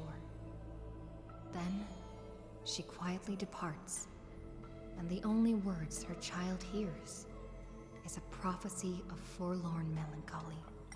I'm curious too, it says that Tribi came to Aglaya still in child form. I just wonder if her child form maybe knew more at the time. The slumber of titans, the fragmented lullaby, the roar of the guards, all merge into a torrential black tide that carries the first demigod from the past to the future. And that was the beginning of this long dream. In this tiny room, she forged 20 years of her memories with time. Sometimes the child does not understand. The gates of worlds outside the window are so numerous. Yet, why can we not step within? And if one cannot leave the tower, what need is there to gaze into the distance via tomes? The mother smiles and does not answer, only using bedtime stories to once again gild another golden sheen of destiny to the Amphorius of the child's dreams. Alas, the golden light of destiny cannot illuminate the shadows of power and greed. All it takes to rob the child of her only kin is a letter of of dark conspiracy. The culprit thought the murder had no flaws, but was unaware that the lamb willingly stepped into the passage's dead end. Before the priest met her demise, the only thing her eyes contained was spite. Yet she leaves her final warmth and hope embroidered into those dolls, leaving them behind for her innocent love. Loneliness stakes nightmares into the child's sleep, and the child hugs those dolls tight. At the very least, we will never leave each other, right? Oronex softly sighs and carefully lifts the curtain of time, presenting a crystal given in libation to the brave before the doll holding a blade. The Titan loves this child born into sorrow, but has no power to erase impending tragedy in the morrow. Only can it dispel the evening wind of the palace, giving the child solace in sweet dreams. I really am curious if the spirits are genuinely possessing the dolls themselves or if they're just a metaphor. Titan's fading proclamation cannot pull back the string of the girl's destiny. All shall bid farewell to one, and that person alone will witness the miracle. In the holy city adorned with falling flowers, the children recall that prophecy beside their friend that has passed away. But the girl had already passed through thousands of crossroads and continues to sail toward tomorrow. Oh, for that bright spot beyond is the end of the west wind, where flowers bloom in spring. But that's death. Also, that means too that eventually Finon's gonna just everybody pass on and it's just gonna be him.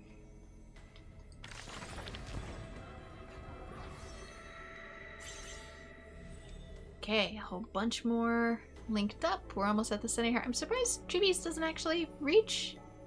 We're like one off, which bugs me slightly. Most of this too is recap. Those stories are really old, but I haven't had enough of them yet. That reminds me, I forgot to ask an important question. Stell, how old are you? Good question. I'm a newborn. I'm as old as the world. I forgot. It doesn't matter. No way. I only know what to gift to get you. Can't you just make something up? Yeah, because we actually don't know how old Stell is. What with the lost memories? If they even had any. But I'm so happy at the moment I stepped into this world. I met you. This way, every moment of my life will be recorded by you. If you ever write a book about me, it'll be a thick one. What is there for us to talk about if I already know everything, but my past is a crushing weight shrouded in darkness? There's no way I could remember everything. That kind of line won't fool me. Just looking into your eyes for a second is enough to tell you're a very simple person. That's an insult, Mim.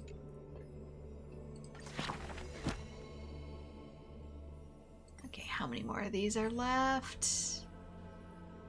Having uncovered the secret behind Aranova, new drop of strand in the nameless of recollection. Okay, it's 3 cards. So, sorry, this ended up being longer than I thought it would be. Whose visage comes into view? Oh, that's, the new girl. I can't think of her name. Shoot!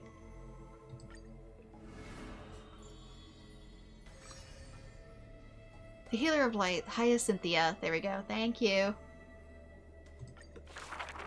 And here is the pink healer girl, Barbara 2.0. The rustling wind plays a melody as the girl looks over this courtyard petite and exhales, gently dispersing the palm-held blessings. The entire yard is lit softly, like a dandelion bathed in sunlight. Is this courtyard a tad too small? It's okay, Clementine. As long as it provides warmth plenty. The girl makes the courtyard tidy, and in the Evernight lands outside the holy city, there is now a light curing souls' maladies. The girl's skills can bring forth miracles, but today she welcomes a patient quite special. Welcome to the Twilight Courtyard. How can I help you? The gravely patient shakes their head. The end times are coming, and we all wander more and more. Oh, you may heal our wounds, but you cannot cure despair. The girl watches the patient leave, and her heart swells in sorrow. Clementine, prepare some things with me. I want this place to be brighter tomorrow. The redhead child takes the girl's hands. Long time no see, Hyacinth. Are you here in Akama for a visit, or do you need help from us? The girl recounts her needs. I want some shining things, even if they are considered junk. Multicolored paper bags, crystal clear glass, cottons variously dyed, and jingling wind chimes. The girl brings them back to the courtyard and spares no effort to decorate all around. And when some fireflies wander in, the girl is all smiles. Little ones, thank you for your light. The patient returns here and opens their eyes wide. Multicolored dreams on the rooftop now reside, and the lawns contain the sweet whispers of sunlight. It has whimsy. A soft breeze passes, with no hint of cold, only serving to wake the playful chimes and ocarinas of delight. Wow, there's light everywhere. What a warm place. The news is soon spread by the grove, and people with empty hearts visit in droves. The girl prepares candies and tea, and listens to every visitor's complaints. People say there was once a star called the sun in the sky, but now that star is no longer there. People say that Aquila took away the world's light, but they still left behind a heart bright to illuminate this happy dream in the night. Like the blizzards in the month of mourning, doth calamity fall, burying warmth and dawn's calls.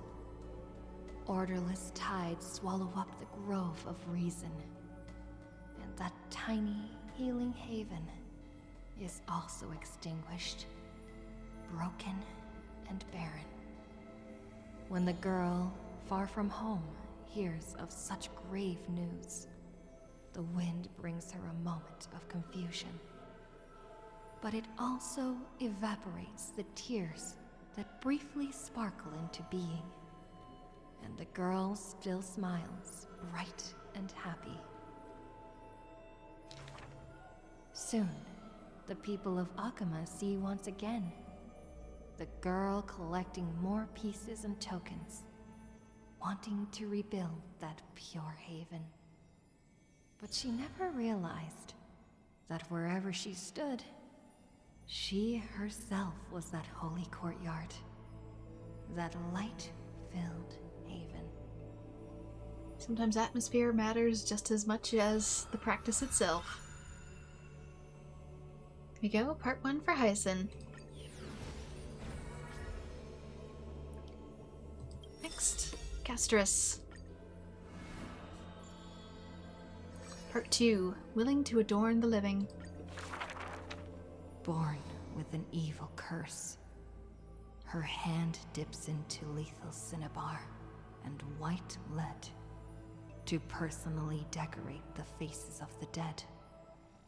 Her skills are said to bestow beauty on anyone, even transforming their appearance completely. Many skills were born out of her seclusion, but it painted her dwelling in a gloomy vision. Only a select few have set foot in this mansion, and the thief and the weaver were two such lucky persons. The girl converses with all items in the house. Specimens, tea sets, and even pillows in profusion, as if she can hear the responses of these non-living things. I have always lived in isolation. Out of courtesy, this is how I practice my words and actions. She probably doesn't have many others to talk to. I believe her explanation. Her face when talking shows such a gentle disposition that unless she is telling fabrications, she must regard her partners as mere children. Well, if you've lived long enough, kinda, yeah. Thus, people pass these rumors down. Within the area of her encirclement, all things became frozen, escaping time's increments. It is an exaggeration, that is certain. People only found an ancient lion's head in battle's ruined armaments. Those words are true. The head itself was nearly dead. Though they won in fierce battle, the warriors were powerless to turn the tide. It was the embrace where death dwelled that gave early release from their pain.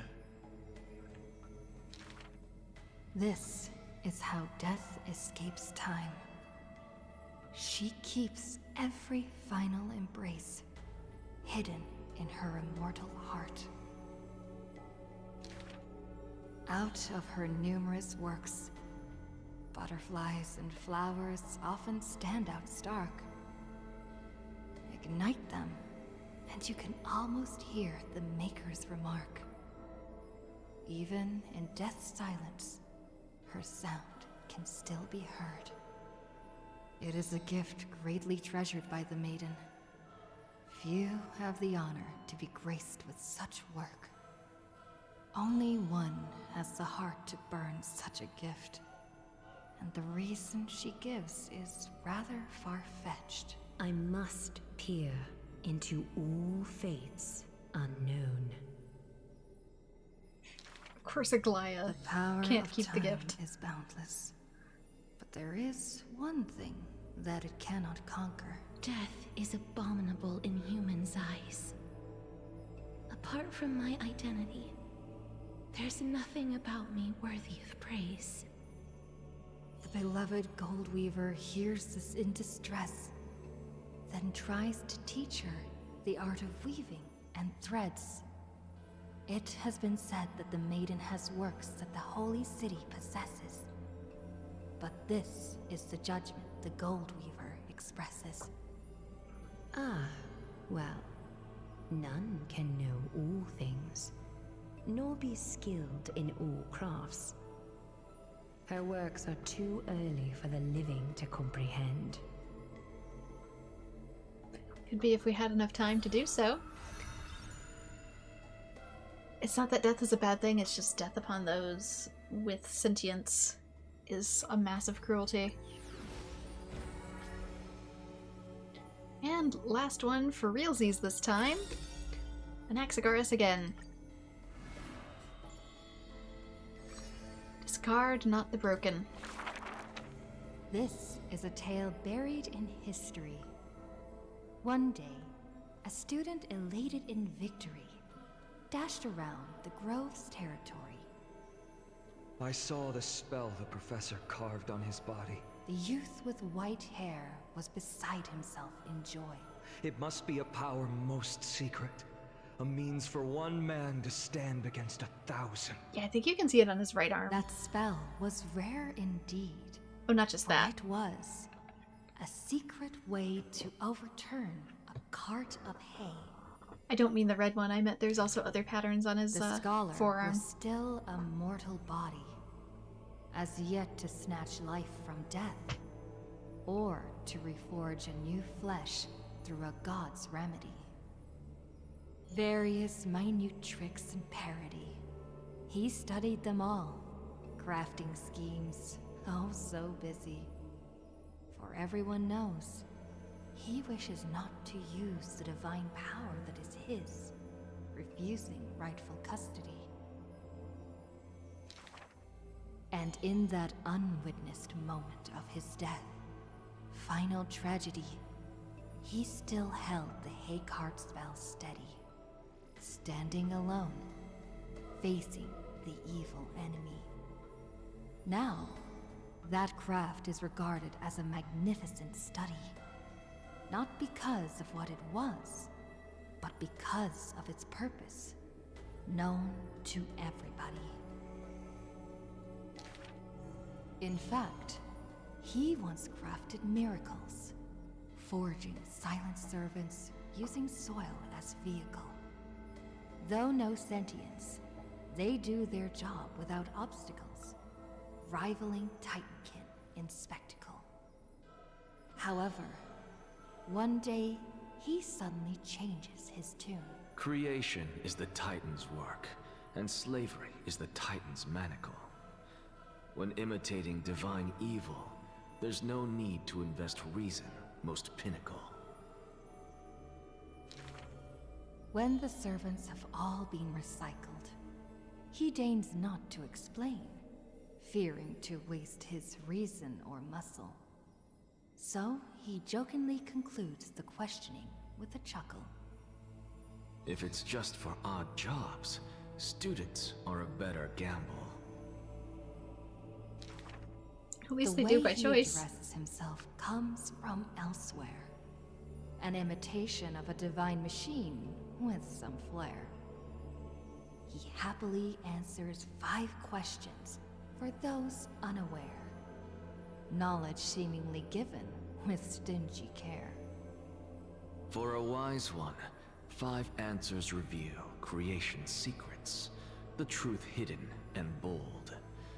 But a fool learns but not, and is left in the cold. Now, inquire. I feel his is mostly going to be metaphor for stuff that's upcoming. That is in fact the scholar's crafty snare. He hides the answer he seeks behind questions posed by those unaware, doling breadcrumbs as bait to lure and compare, whether the inquirer may be worthy of his wisdom to share. See if they ask the right questions to get the answer he is The leading them to scholar give. never looks at laws and measurements, ignoring the flow and shift of time's passage, and uncomprehending students gossip in eager regiments. Why? Obviously to drag out class time as a statement. The student's answer seems rather adamant. He is panicked by the flow of time, for his work is yet done, yet to implement. The stubborn assistant interjects in a rare display of testament. This man is too arrogant, and he intends to desecrate Orynyx's accomplishments. The passing sage from another school brings admonishment. Outside the courtyard, the gossip flows into the scholar's ear. He silently gives a grade to every question and argument. But none know the true answer, according to his judgment. Probably just wants to get them to try thinking at all. We still have 2 more for him, despite the fact that he's dead. So either stuff we learn eventually, or perhaps we meet again once the cycle shifts. Anyway, none have reached the center yet. But we do have Hyacinth, so we have 1 more. I wonder if she's maybe meant to be like either the magician, priestess maybe? I feel like Aglaia would be more priestess. I don't know.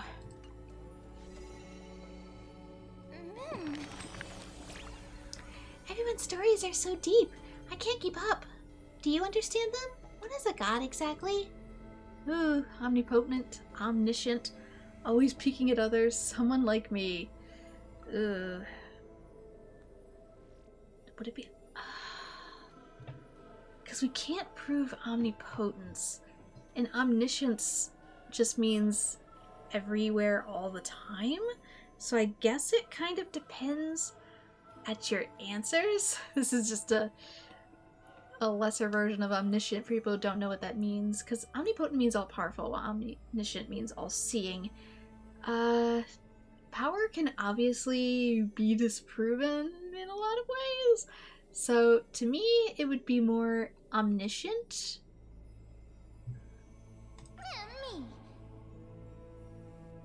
That sounds so sad, doesn't it? That means they could never truly look forward to hearing a story, could they? Because they would already know it. But still, I don't quite get it. So let me ask another way. Perhaps for a deity, experiencing a story to them, experiencing the future is sort of like, even if you already have something spoiled for you, you can then still enjoy the journey itself. There must be a difference between gods and us, right? Otherwise, why would anyone ever want to become a god? To avoid being controlled, not necessarily, because in a way you're controlled by the principles of yourself. To escape the pain, it feels like it would constantly be there. You've stumped me there. Right? When you really think about it, there's nothing that can only be done as a god. How strange. As I keep asking, I keep only getting more confused. Maybe I'll wait until I've grown a little more before discussing these things with you. Okay, there we go. We are caught up on stories. So we don't have any more to submit. The book is further along. It's caught up. I did it. Look at all this stuff I can get. Okay, 180 stellar jades, 1 self-modeling resin, and 240 relic remains. I need to clear out so many artifacts. You guys have no idea. Light up 6 flame chasers paths, light up 7 flame chasers paths. Get 40 jades. So that's for the amount of characters themselves, I think. What's in here? Okay, so we just get a table of contents. As well as up here, just lets us actually see the progress physically. Okay, sorry, that was probably a whole awful lot, but I wanted to put it somewhere in a shorter episode so I could get more caught up on it and maybe tack it onto the end when it actually occurs again. Make it a little bit easier to navigate that sucker, because I gotta get through it sometime. But yeah, a lot with the Flame Chase journey. It feels like with only 2 left, it's starting to come to a close, at least for this particular chapter. I know that by looking at the actual table of contents here, we are in overall chapter 3 out of 4, 5, 6, 7, 8. So we're 3 out of 8, so we're not even halfway through. Well, actually I am about halfway through, because Witch's Mirrored Reversal, which is the next video I'll be doing, will signify the last quest of part 3. So after that we'll be going into part 4, so we're pretty close to being halfway done with Amphorius's main story. So the fact that we're only half, though, and we have 2 titans, means something else is probably going to happen in the meantime. But, we can do our usual here. Why is it? Thank you. Was not responding for a hot second. We have Cyrene, and we have Finan on the banners. I'm probably going to go with Finan. Because I'm told he's a really decent character, even though this is probably going to come with a spoiler if I get him.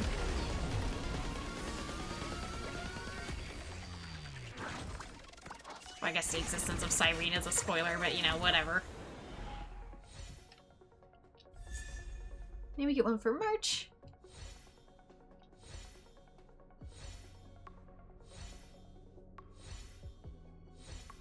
I'm late in getting to this, and if you're watching my videos, so are you. This feels like it would belong to Rekka. We want him playable, HoYoverse. Give him to us. Okay, does that count technically as a redo pull, since I didn't really get anything from that?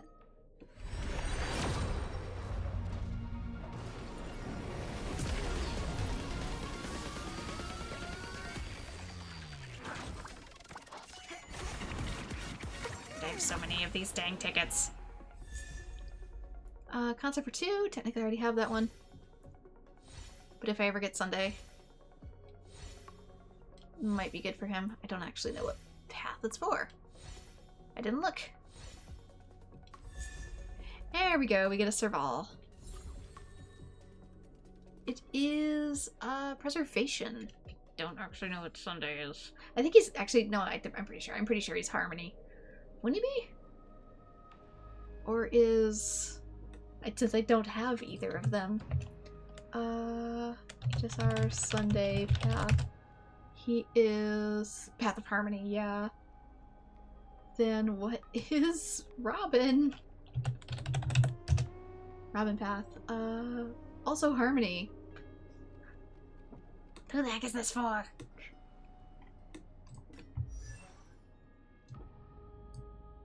Serval? Get you level 5, Eidolon. Bellabog's loudest. Ultimate and talents up by 2. Rock and roll might be my only true companion. That hurts so much more considering the relationship she wanted to have. Oh well. Doom jury.